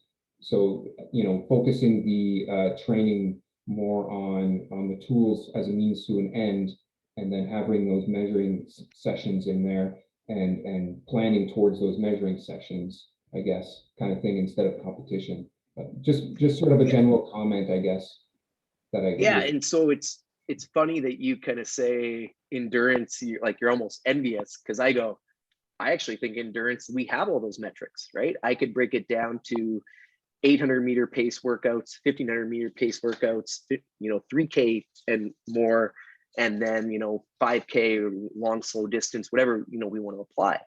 And then we could further break that down into how many meters or minutes per week are going on that we feel are appropriate. We could then put in, at certain phases, like you're going to do 3 by 200 meters at 800-meter race pace with 1 minute recovery, right? How do you feel? What was the total time? What was the drop off? And we could just say 1 to 10 scale, right? And we can build in, but ultimately it starts with that. What do you want your athlete to work towards in this endurance group? And if I say if you say, Jason, you're now working with a bunch of 14, 15-year-olds, I'm probably going to have 2 general runs per week that are just going to be staples in my program. I'm going to have some jumping twice a week, whether it's low level, little toe hops or big frog jumps or bounds. I'm still going to have strength sessions. I'm going to have some medicine ball throwing. Probably right there, everyone's exactly the same, right? All of our 14, 15, 16-year-olds can do their 2 20-minute runs, the same med ball work, the same jumps. I might only need to then split up the fast, on track, the quality intervals, whatever we might want to say. And then I can just have a low, medium, high, beginner, intermediate, advanced, and I can put some constructs around that. But, I'll say I see exactly what you're saying, and I know exactly the frustration, because I was there 15 years ago. But now I look at it as, well, what's important? What do you want this, developmental group to achieve? And let's work backwards and forwards. And if you know that, then you say learning and fun are the most 2 important things. Great. Now I can relax and I can keep it even more general. And we can just have easier testings and easier events, certain situations. And this is where, Strava and GPS watches have become, very beneficial, also a little mentally, if the athlete focuses on the wrong things. But we could say, hey, you've got 30 minutes, you're going to do only 1 minute hard, 1 minute walk. What's the total distance? Every athlete's going to cover a different distance. Well, let's replicate that April 1, May 1, June 1, and that's our test. And if they get 4.2 kilometers in 1 minute run, 1 minute walk for 30 minutes, then they get 4.8, then they get 5.2, and then 6K. Well, that's confidence. That's improvement. That's something we can give pats on the back for in this COVID world, where we're not actually seeing the athletes all the time. Does that kind of help and, kind of, I guess, build off your comment a little bit? Yeah, no, that's great. yeah, maybe I'm just too used to the distance stuff, and it's so natural to me now that just looking at some of the speed power stuff is just so new to look at, I guess. I guess you're right, pretty much doing the same thing in distance, I suppose, in that sense. And I guess I'll go back to like what I hope is the big takeaway from this kind of presentation as we're wrapping up is it does matter, but it doesn't. And like it kind of depends too on who you're talking to, who you're working with. So I'm going to kind of go through the last little question here, and then we'll kind of keep on going. So best way to plan transition indoor to outdoor, knowing that usually our last meet in Sask is that, kind of Kinsman indoor games ish. And then, we're going to have Easter and, kind of some club breaks, whatever it might be. This is very contextual, event dependent. Think again about the batteries of the athlete that you're working with. If an individual comes off of that end of season and they go, you know what, I'm tired, coach, I need a break, I don't need to want to do anything, shut them down for 2 weeks, no big deal, right? Working with an endurance athlete and her coach right now, they're just going to 4 20-minute easy runs, and we've built the strength off of that. So not a complete shutdown, but just a little partial.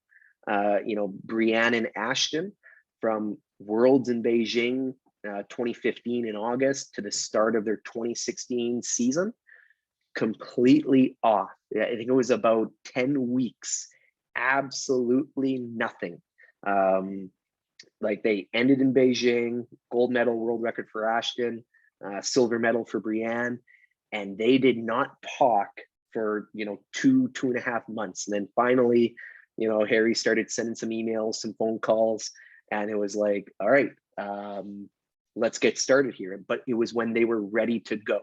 So again, depending on our athletes or situations, we could take 1 week completely off, 1 week general transition.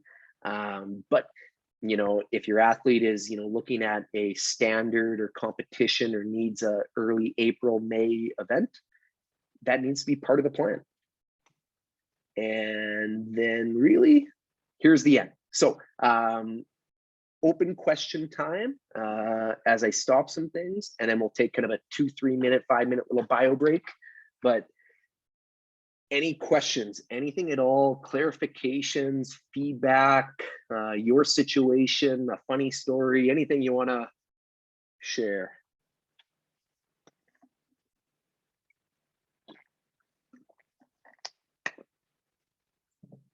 All right, so I guess I timed my question about a minute too early, didn't I? That's all good. It was pertinent in the moment. Okay, so then what I am suggesting is I'm going to pause the recording. I'm going to turn my mic and camera off, and we can all take 5 minutes. And then when I turn my my camera back on, that'll be kind of I'm going to ask everyone to turn their cameras on so I know everyone's back, or just thumbs up in about 4 or 5 minutes. Make sense? Thumbs up. Okay, perfect. Without further ado here, just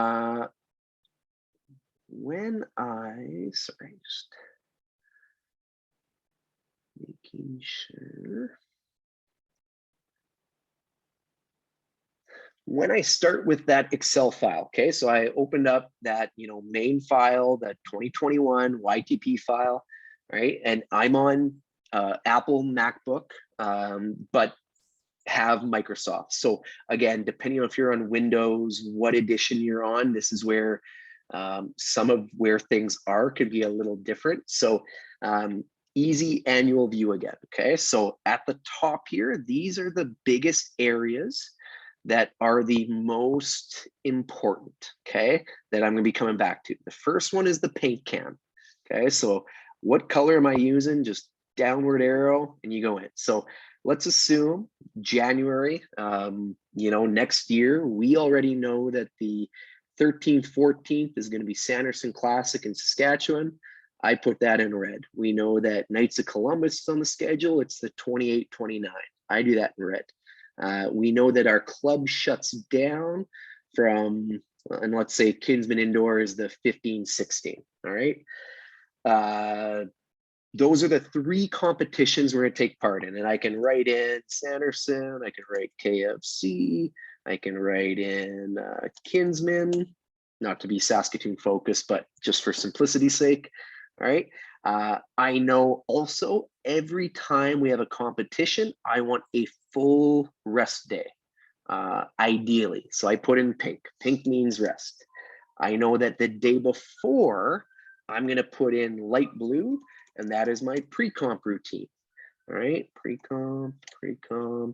I'm going to try not to use copy and paste as much as I can, unless people want me to. All right. And then after that, we've got a break. So let's say our club takes that many days off, and this is break. This is that, initial starting spot. Oh, Nelson left. That allows us to put the overviews in place. So this is where like our Sask Athletics calendar, I know Bob is working on next year's right now and what it will hopefully, COVID kind of look like. We know that high school provincials, if you're doing those athletes, depending on the year, that 2, 3, 4. So again, I put in my red. The athlete is, planning to go to nationals. That's the end of June. And right away, this starts to paint a picture of what the year looks like. Okay, so all I have done is use primarily the paint can at the top, different colors, different avenues, and that provides the little bit of context that allows me to kind of put a plan and start thinking about a plan. Okay, from there, if combining a calendar and days of the week that I'm going to use January 3rd, I'm going to assume it's a Monday. And I'm going to say my club practice is Monday, Wednesday, Friday. Okay. And I know that I've always got, this is high jump day, this is running day, and this is hurdle day, right? I can then start to build in what that might look like. And then if I want the athlete to do a 20-minute run, a 20-minute run, that simplistic planning, right? The more calendar details we have makes our next step all the easier. All right. So any questions on anything within that, or pretty simple, pretty effective? Okay. We can see how that's a usable tool. All right. Good.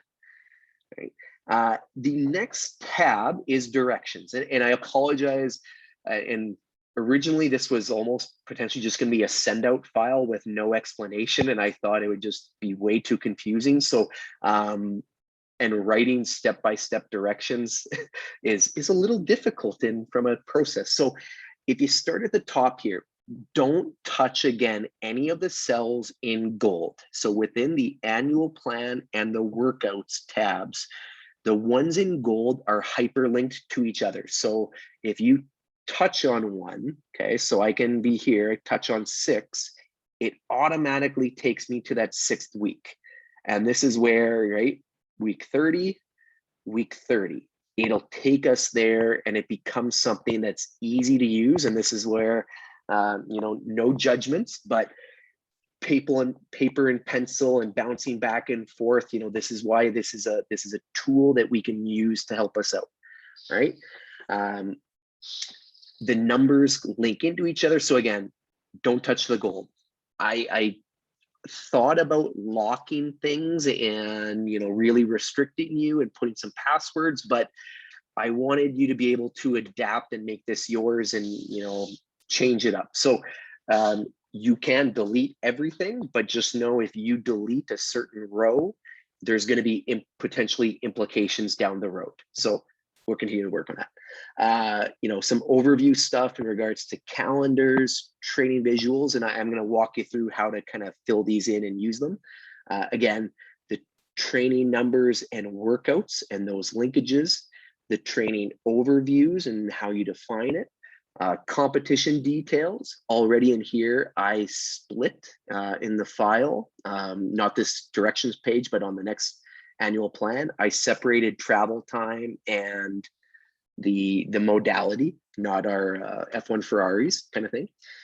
Competition results. So again, whether they're all endurance, whether they're sprinters, whatever it might be, this could be one line, this could be lots of lines. Looking at the tracking of how many races they were in on a weekend, the total distance covered, how many, of those races were over hurdles, how many jumps that were taken. So there's, in my mind, a difference between long jump, high jump, and getting 3 long jumps and 3 high jumps. So you didn't even clear a bar, right? So that is 3 long jumps, not making the final, and not clearing a height and high jump. So 6 jumps in total versus 6 long jumps and let's just say 18 high jumps, right? Attempt 1 fail, attempt 2 fail, 3 clear. Attempt 1 fail, attempt 2 fail, attempt 3 clear, right? Has some implications. Same thing with throws, and then how many starts. Our practice and kind of testing lab kind of areas, right? Our mental skills, what we're trying to work on, our support team. So I've got massage, chiro, physio, blood work, body weight composition, menstrual cycle if applicable, and I have that in there in the sense of I don't advocate, but I have done my best work where we get rid of all stigma, all negatives, and I just say, you don't have to tell me, but if you want me to, look at adjusting workouts in the future, they might say, this is coming up, or yeah, I'm not feeling really good. If we could have an easier day, enough said kind of thing, right? But it just goes into that then from a workout to a long-term injury prevention and making sure they're in a good, healthy state. If our female developmental, kind of teenage into adult years, if they don't have their cycle, bone density loss, reproductive, endocrinological, hormonal, a lot of negatives that we want to adjust. Okay, so that's why it's kind of linked into that nutrition and supplementation at the bottom. And then calendar, just how it benefits. So always there to look at you, some little directions kind of thing. And where this gets into our annual plan. Okay, so I'm going to kind of hide some things as I go, right? But at the top, details and information. So this initial space up here is space that you can use for whatever, right? You can write down birth dates, group names, phone numbers, if you're sharing this with parents, whatever it might be, all right? So you can use that as kind of free space. Again, if you click on any of the boxes in here, you can be taken to that week within the workouts section, right? Dates, month, year, and I'm going to hide all these in a minute. Testing, training camps, competition camps, our training loads, or our bar graph, our training numbers. So again, I have, some example breakdowns, but I could easily take fast meters here and change to 800-meter race pace workouts. But then I would just want to go to the next tab under workouts and change it to 800-meter race pace workouts. Now, everything that I type in here, let's go 500, is going to pop in for that week. Okay, so I didn't touch anything, but the Excel file is going to do it for you. And we can change the things in green. You might say, yep, Jason, I coach, again, let's continue to use endurance. Strength makes sense. General fitness makes sense. Some general jumps makes sense, but we don't need these. This is where then I can either black it out, right? And I can just ignore it. And I could black this out and ignore it. And then I don't have to worry about any deletes. Or I could look at deleting the row. Not the row, the column here. All right. And then I could delete the column here. Okay. So this is where the deleting is okay, right? If I now go into general jumps for week 1, I'm going to put in 100, and the 100 is still there. But if I add in, okay, and then sorry, long jump to general. If I add in, okay, I type in 100, it's gone. The formula is not there anymore. I deleted the formula. Okay, so this is where we need to be careful of our deletes. Karen, when you black out, is that the same as hiding the row or column? Karen, that's a great question.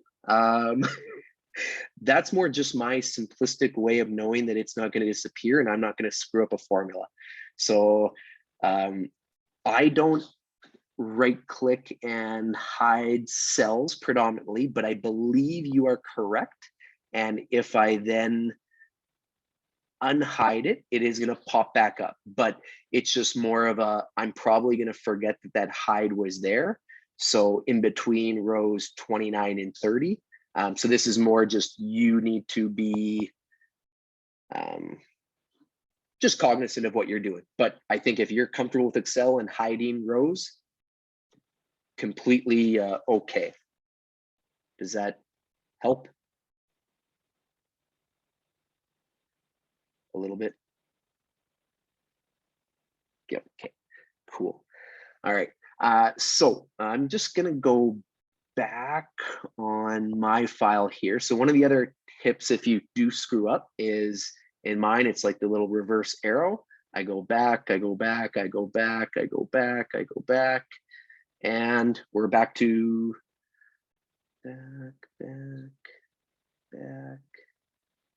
and we're back to normal where we started. Okay, so I can black things out, I can delete, but if I start adding, and as Karen said, we can hide, but you just need to be sure on that, right? Working our way down again, we've got, you know, same thing, competition date details, competition events, numbers, testing lab stuff, and these are just randoms that we could do. Again, in discussion with you all, we can come up with dozens and dozens, but what's important to you? Mental skills, integrated support team, and then our calendar. So I'm gonna keep on going here for a second, all right? In addition to the paint can, we can also change our font color, okay? So if I wanna write very hard, okay, I can write in black, or I can change it and write in bronze, easy, easy. So again, in my process, I like using the paint can and starting, sorry, black is not a good one to use, just some general bar graphs. And again, I'm just gonna go 4, 3 up and start back at the bottom. So I'm gonna hide.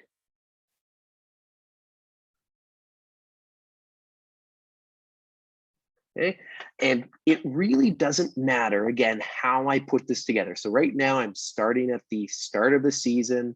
I just did a quick 2 4-week cycles, all right? And I'm gonna put a little border around it and done, okay? And I'm starting to put some foundations and things in place.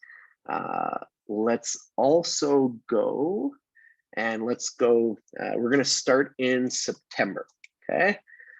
And I know that September is 4 weeks. I'm now gonna use, and this is where your merge and center comes in.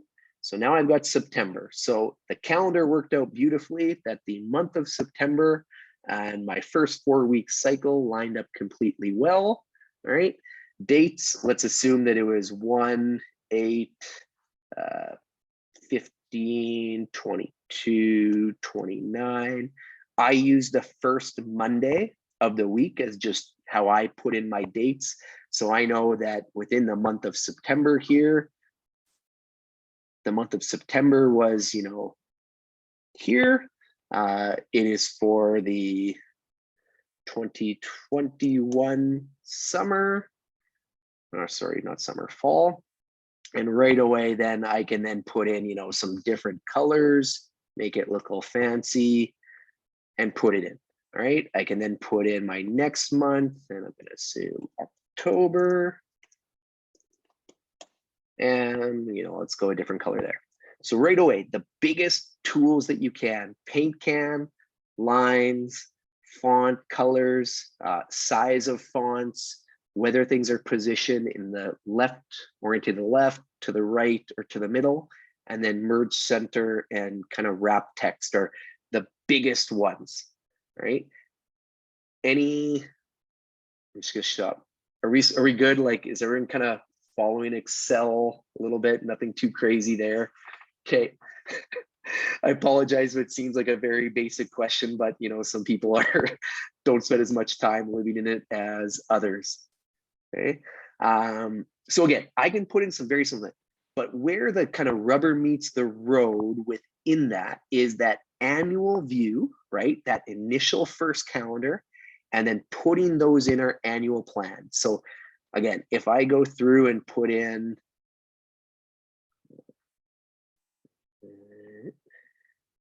November, December, and again, I I'm doing this very, very quickly here, right? And let's say there's the December kind of first chance meet or Regina Larmer Friendship Games. Boom, done. And then it's in there. Let's assume it's that week of December. I can merge, I can center, I can put Regina Larmer Games, and done. That then tells me that this is a competition week. Now, I could then regress my training and get to our pretty standard, volume or load is dropping and the program starts to look where it is. It looks a little, starts to get our waves. We make notes. But again, this middle training load section is yours. That is yours. There's no right, there's no wrong. 1 competition, 20 competitions, COVID, no competitions, time trials only, right? I could do a low level, kind of dark red, different color, and I could call this a time trial. So now I've got full competition and I've got major time trial kind of thing. So this is a test. We don't have any training camps or competition camps. Maybe we get to April, XXX, we're going to Florida and we're going to do X, right? A little training camp for 1 week before we get in competition. Your definitions that may or may not be appropriate to you and your groups. Okay. From there, where we usually come down to is that training overview, right? So again, as I said, first 4 weeks, put the 1 in.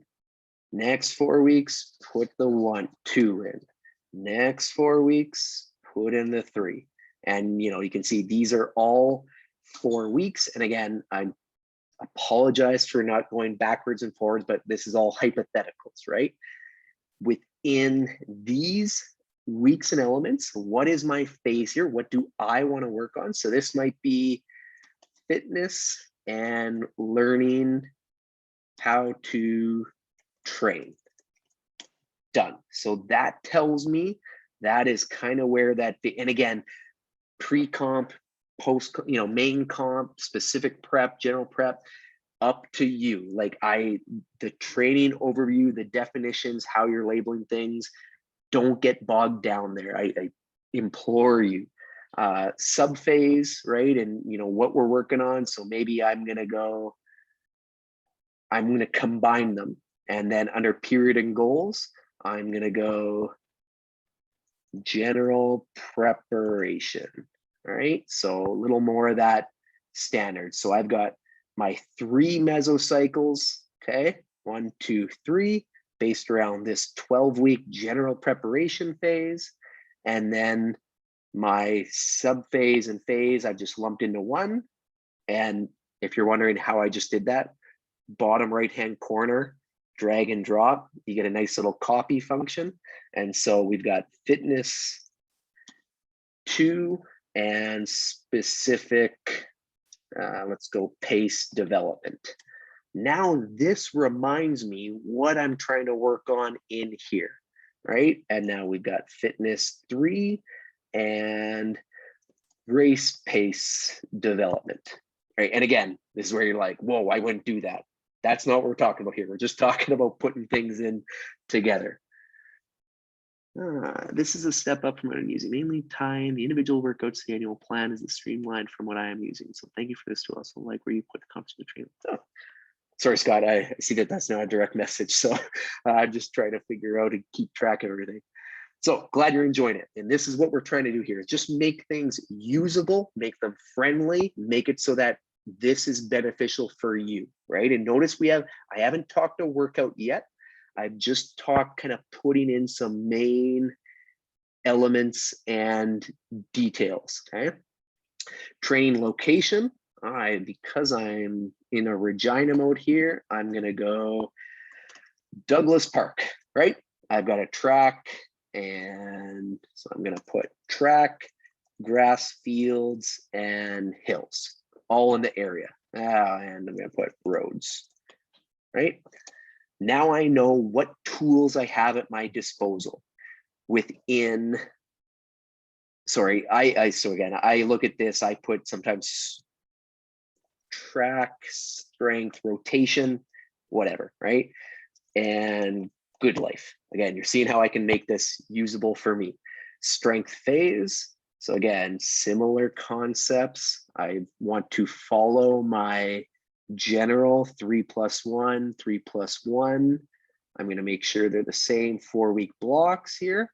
And I'm going to go general strength 1/20.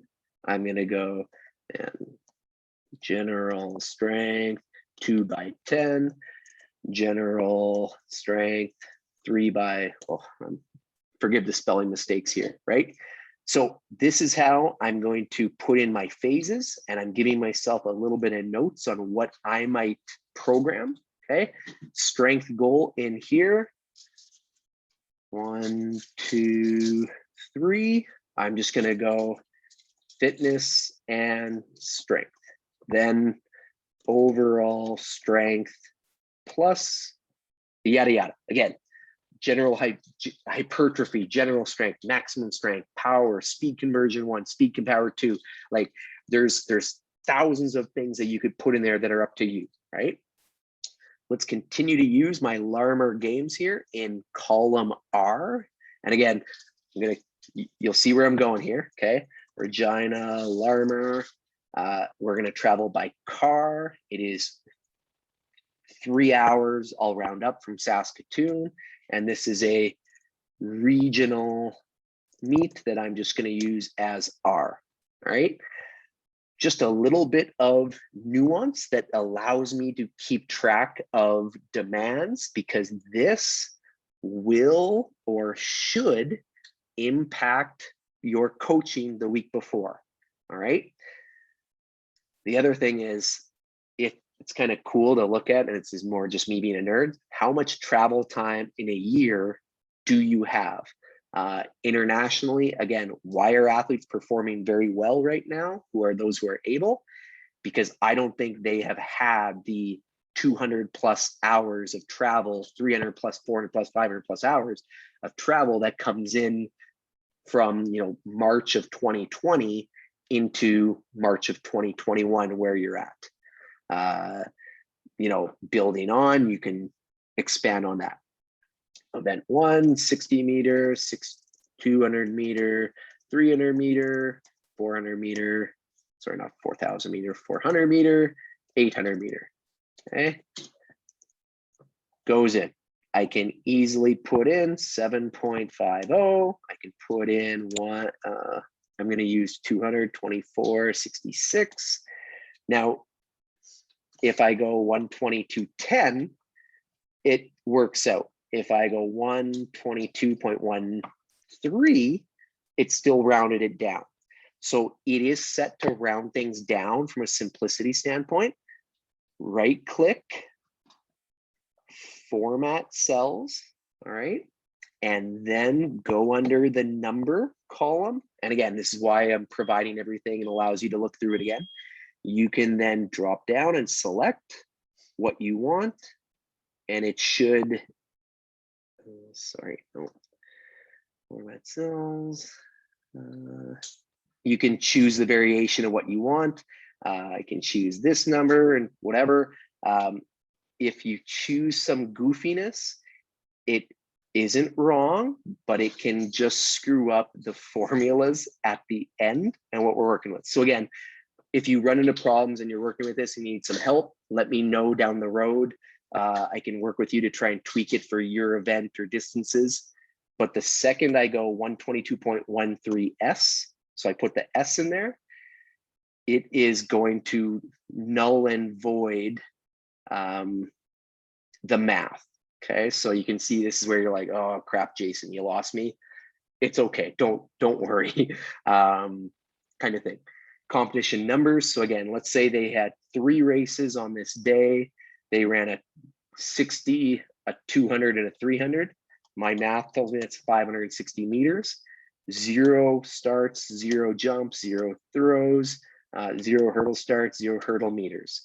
But then, you know, the next time was 120 hurdle meters with 2 hurdle starts and, 2 hurdle races, 2 hurdle starts, and 120 meters. We can take this to the end and we get some totals of what's going on, all right? Working our way down again.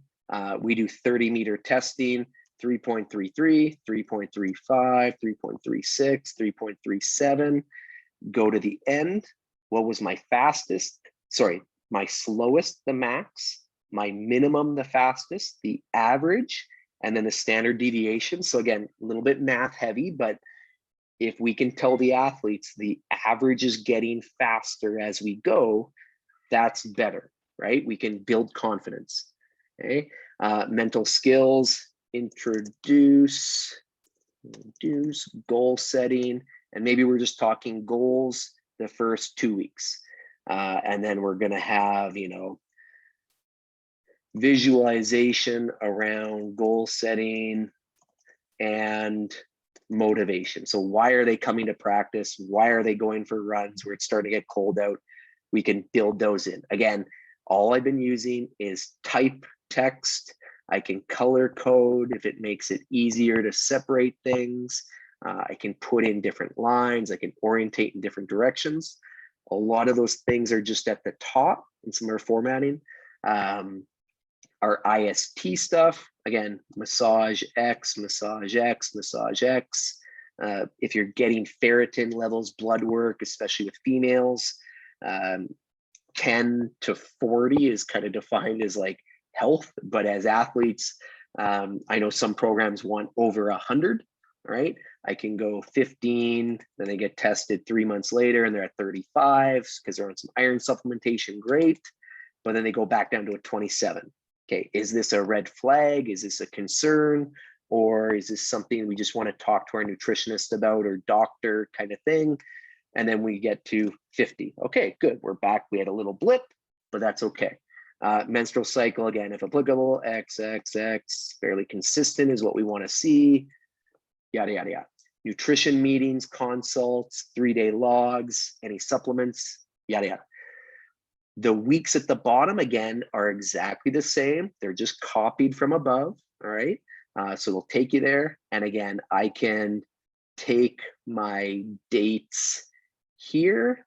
I can copy, Command C, and then I can put them at the bottom and they're gonna mirror, all right? So I know some of these technical things might be above you, but again, I've spent a lot of time Googling Excel files, working through them, buying them kind of thing, and goes back and forth. Now we go to the workouts. So here we are, first week. We know we want to get 500 of race pace type minutes or meters, however you want to define this 500. What is it? Okay, let's assume this is meters only. And I only want to do one workout. So warm up plus 5 by, let's go 2 by 250 meters at 800 meter race pace with 2-minute jog recovery.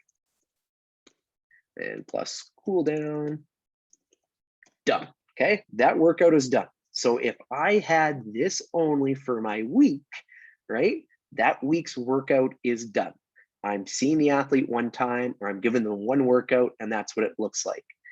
Now, let's assume I've put 100 capacity meters, and I'm going to change meters here to minutes, right? So again, I go back.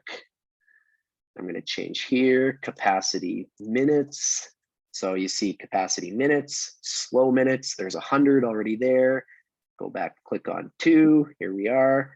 All right. So what do I want to achieve over this week? Well, I'm going to have 30-minute run, 30-minute run, and 40-minute run. Okay. 30-minute run at blank X pace. Done. 30-min at blank pace and 40-min run at X pace. So again, coaching endurance athletes, this is all I see them as. That number hasn't changed. It's still 100. I just broke it down into my days and what works for my general kind of plan. Okay. But let's say I also wanted to have 20 jumps, 20 jumps, 20 jumps. That auto populates in there.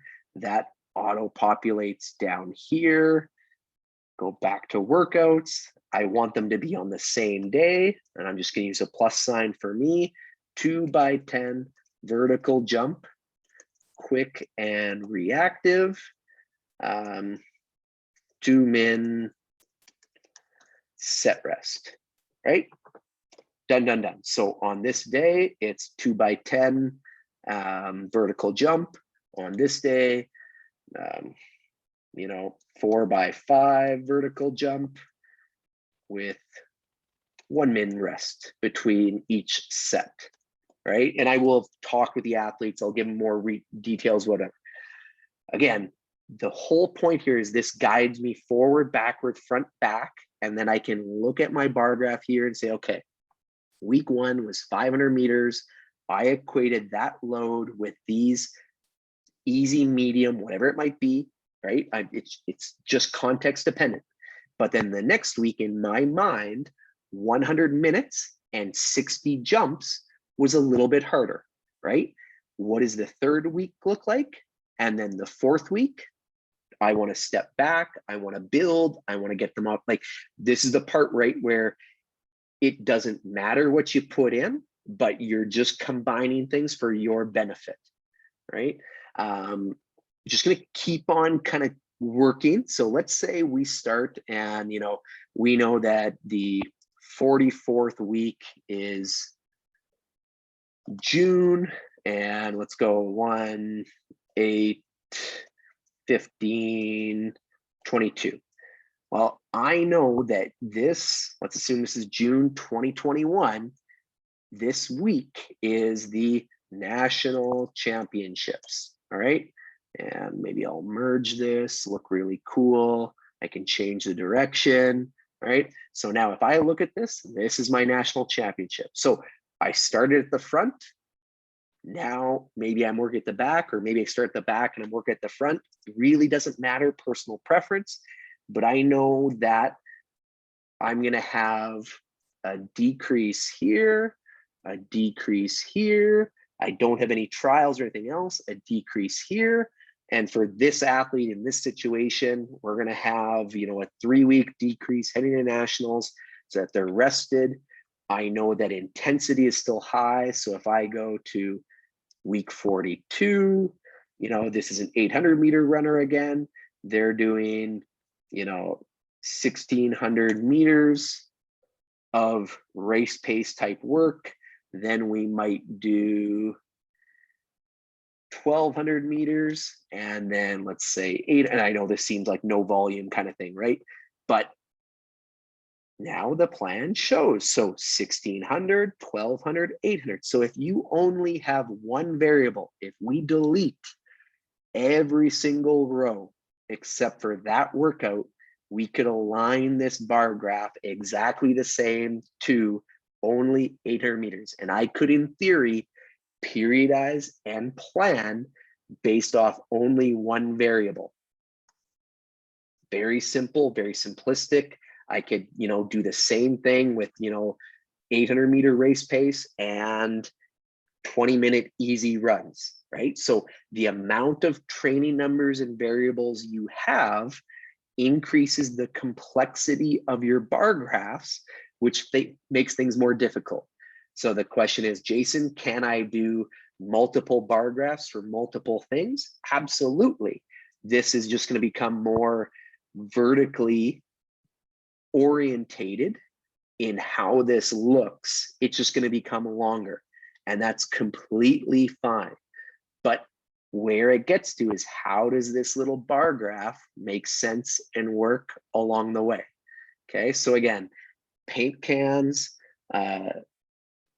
lines, the bolding of text, whether something's in the middle, our merging of cells, right? So whether they're 1, 2, 3, 4, 5, or I group them all together as one. A lot of nuances, nothing's right or wrong. Again, very general.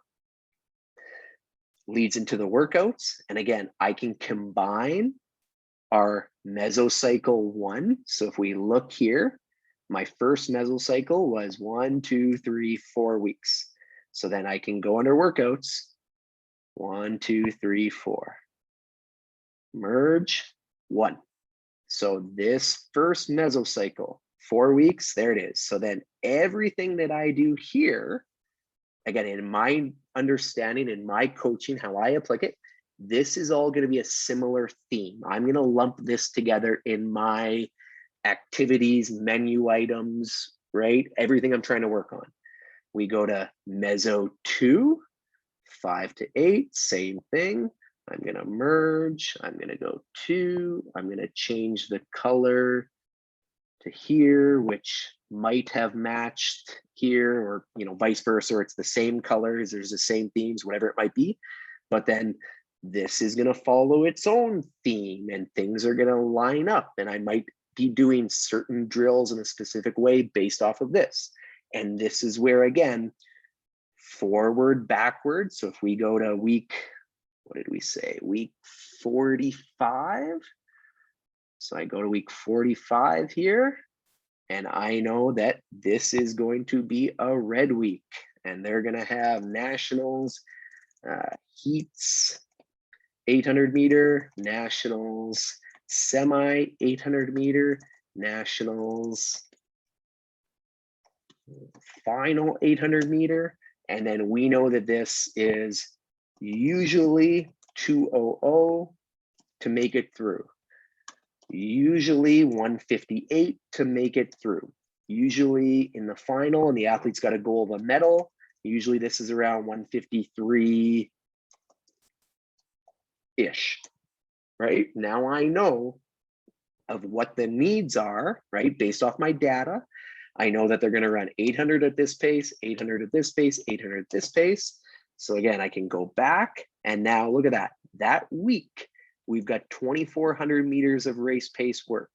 And the connection there is, if this is what the athlete has to do at the championship, if my maximum leading into that, let's say at any point of this first row, 800 meters, race pace type work, if the most I've ever done in a week is 1,600 meters, a week of 1,600 meters of race pace, or 3 consecutive days of race pace 800s.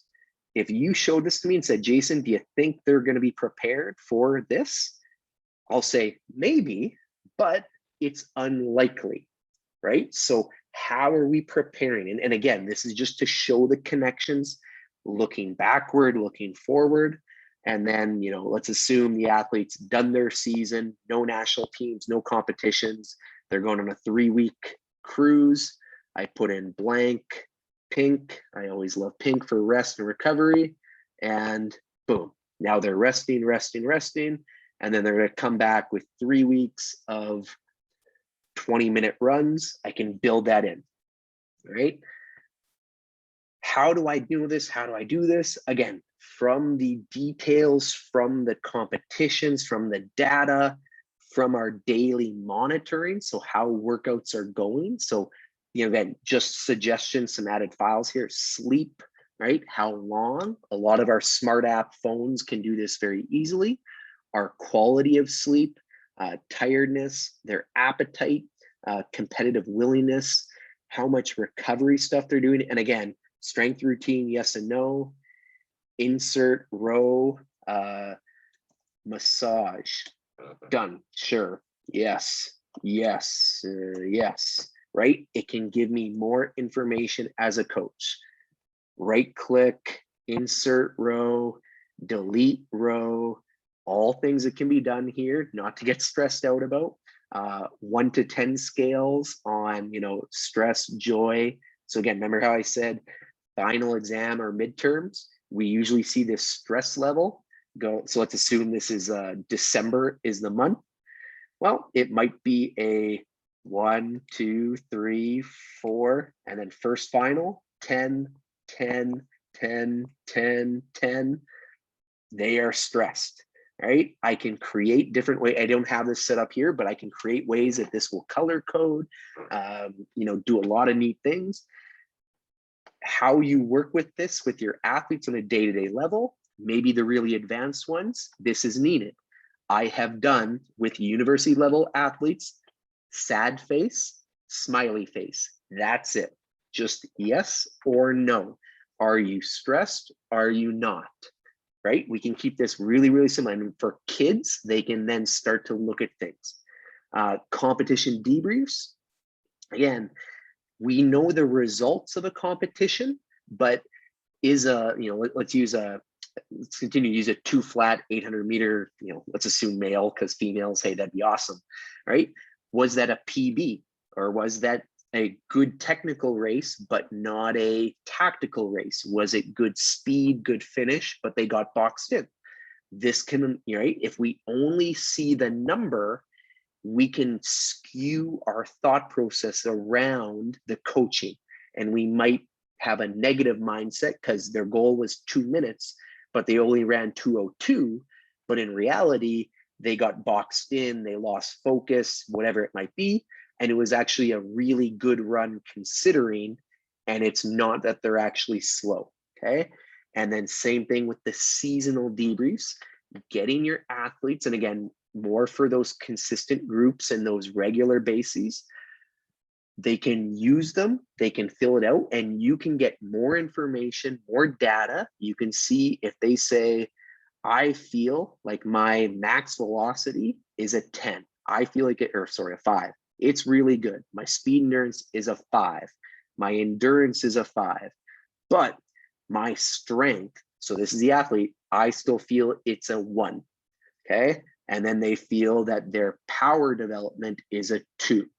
Well, that tells me as a coach, I might need to change the workouts because I've probably done a really good job here in the speed world, but I need to do some more here in our kind of like strength, power capacities, right? And getting their viewpoints. So lots of stuff there. I know it was really fast. Questions, things I can share, things we can go over, things that you're like, I'm already think I could use this, but I might need to change. That's the end of what I prepared. So now it's on you all to ask questions and keep this going for as long as you kind of want here.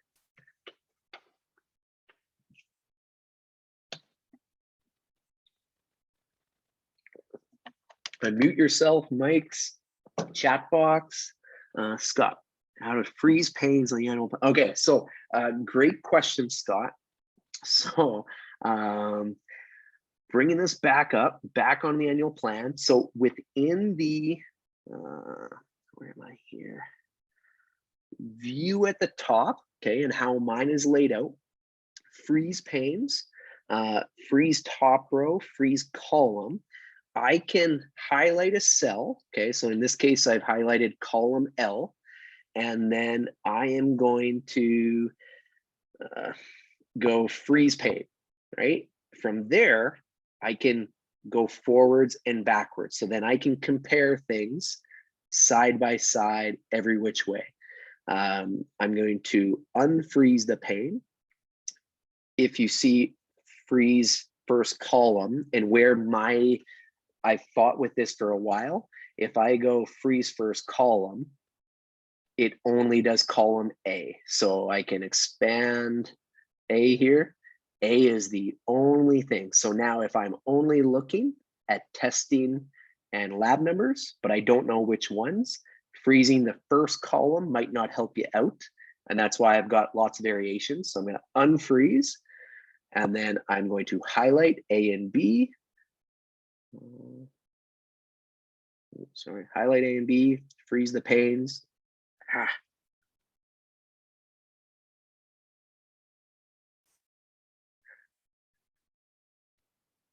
Freeze panes. And this is where some of it gets a little finicky in Excel. Columns and rows, freezing, windows, a little bit of nuances in what you actually end up with, but it can help you. But yeah, a handy tool. Ultimately, I spent a lot of time Googling how to do this, how to, hyperlink a cell to a different tab. Usually Google comes up with the very simple directions. Yeah, I guess I'll show you one last little thing here. So all I do to get a formula, so let's assume we're in a fake area here and we've got 100, 100, 100. Any cell, any page equals sum bracket. Now I can get a total. So if I want to get just a specific area, so maybe I just want to see here, I'm going to go equals sum. And again, this is where you got to be careful what you highlight, 500, right? Whatever it might be, but I could go equals sum, and let's not use those, but let's go sum the first. Okay, so now let's go back to workouts.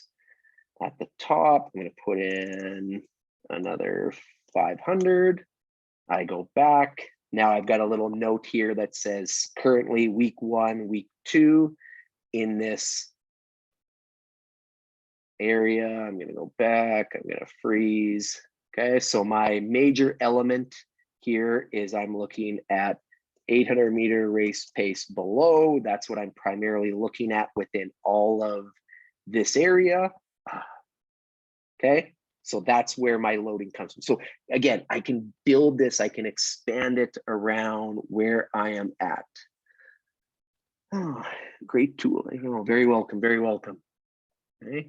And again, that's why I didn't want to talk us through on the specifics of formulas and the benefits of a max or a min and really minutia, because usually averages are better. But know that if you come up with some key areas, and I'll look at my pole vault coach who's on here, we could have short approach takeoffs, 7 strides, 9 strides, and we can subcontract kind of things out. And it makes things more complicated at the start, but if we take the time to work through it and really build it around our plans and our goals, it can then make the prescription of workouts a little easier. So I want 5 bubkas this week, 10 bubkas next week, 20 bubkas, and then back down. And then because now those are starting to become more ingrained, I can introduce a new skill, right? And that's going to impact learning and more chaos. And I hope you realize why I allocated 3 hours for this, and we're pretty much bang on time here. There's so much to it, and I love this area, but it's a love-hate relationship, right? And that's why that random templates folder had things that you're going, oh, I can see the connection to what, the main file that Jason sent here, but I can also see he took out this area. Why did he take that out? Why did he stop using this? Why? I didn't like it. It didn't fit my athletes. It didn't fit my group. It didn't fit my situation. So it's really about making this yours. And again, this is where that I encourage you to spend days, weeks, months, hours, whatever it might be. And if you come to roadblocks or things you want to talk about, fire me an email. We can do a one-on-one Zoom here, and you can share your screen, and I can try to one-on-one work you through it here. If you think it's going to help you, great. But usually when we talk about this in NCCP, people immediately go Excel file, OMG, it's over my head. Jason, I'm already lost. And this is my attempt to help you out. Okay. Questions, continued things. Yeah, Scott. Jason, just a general comment, going back to one of your slides of jumping into the deep end. Like I really, to me, just jumping in and diving yourself into an annual plan like this really helps you shape on what you're doing and what you're providing your athletes. As you go through it, you start saying, oh, I always do this, but why am I doing this?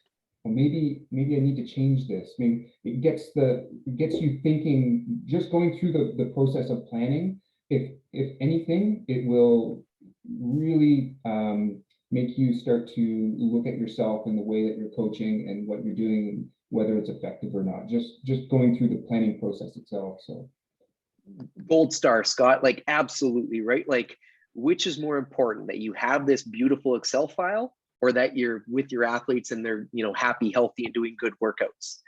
And the answer is, well, if I do the process, do the plan, and everything's in place, probably a better chance that those workouts are all going to align. They're going to make sense, and it's going to be just good from a reflection process prospect. So again, I'm not advocating spending 4 hours a week in your Excel file. If anything, just starting the year off with a process that takes you a couple of weeks is going to set you up a little better down the road. And again, you know, I'll look at, you know, Ivan and Mark as being two Husky coaches. I send out our seasonal plan in terms of what meets we're going to, usually in September. So then they could build that in themselves and go, okay, I know that we've got Golden Bear on the schedule. I can't guarantee that my athletes are going to travel, but this is, you know, it just starts to percolate a little more. So, but great point, Scott. Thank you for that. Any other last, you know, highlights, gaps, things that you kind of want me to address, or might be for the group here? Do you have any tips on how to use this kind of tool for multiple different levels of groups, or athletes that are on different schedules? So I've got a layer of university athletes, and that has a different indoor schedule than a layer of club athletes. And outdoors, there's a high school layer in there, and there's some overlap with club and some non-overlap. Any tips on how to incorporate this?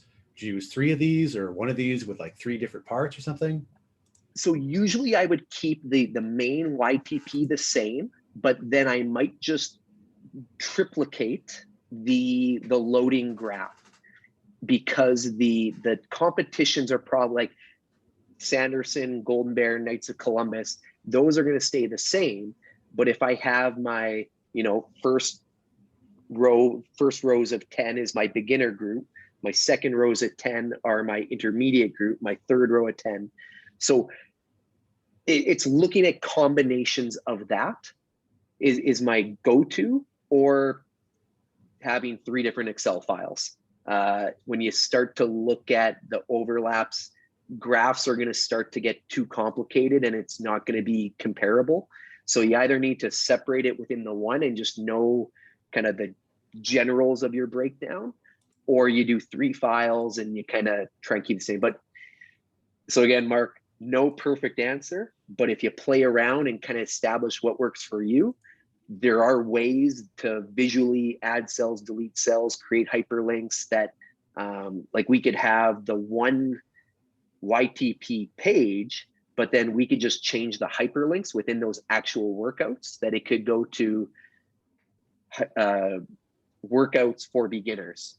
But then in the next row of 10, that would, if you click on the button, it would take you to workouts for the intermediates. And if you click on the last group of 10, it would take you to the workouts for, so again, it just more formulas, more back and forth kind of thing, but a lot of ways that you could make that your own really quickly-ish. Awesome. And I overall comment, this this kind of tool is fantastic. This is exactly the sort of thing I needed to see. So thank you. Awesome. maybe just a Keep comment, on. because that's an interesting question, Mark. I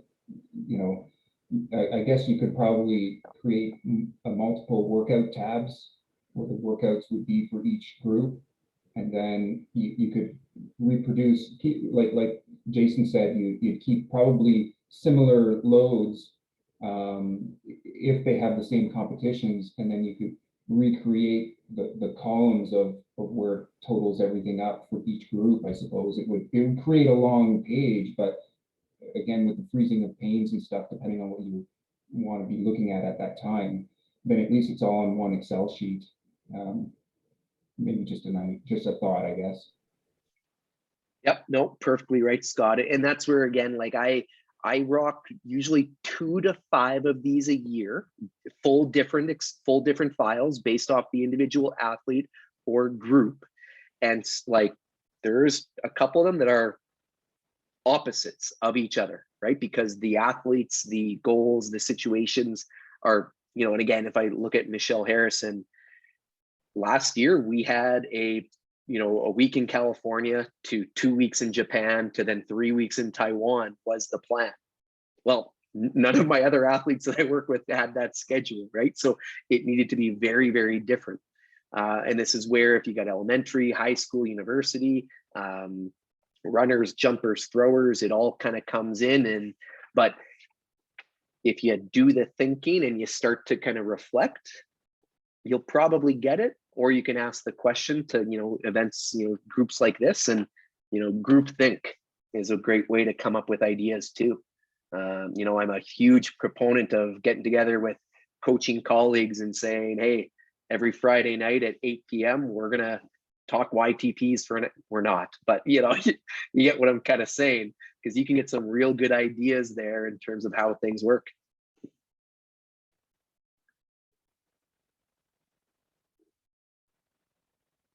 Okay, so not seeing a lot of hands, not seeing a lot of questions. I'm gonna continue to stay on here. I'm gonna stop the recording right now. You're welcome to stay on and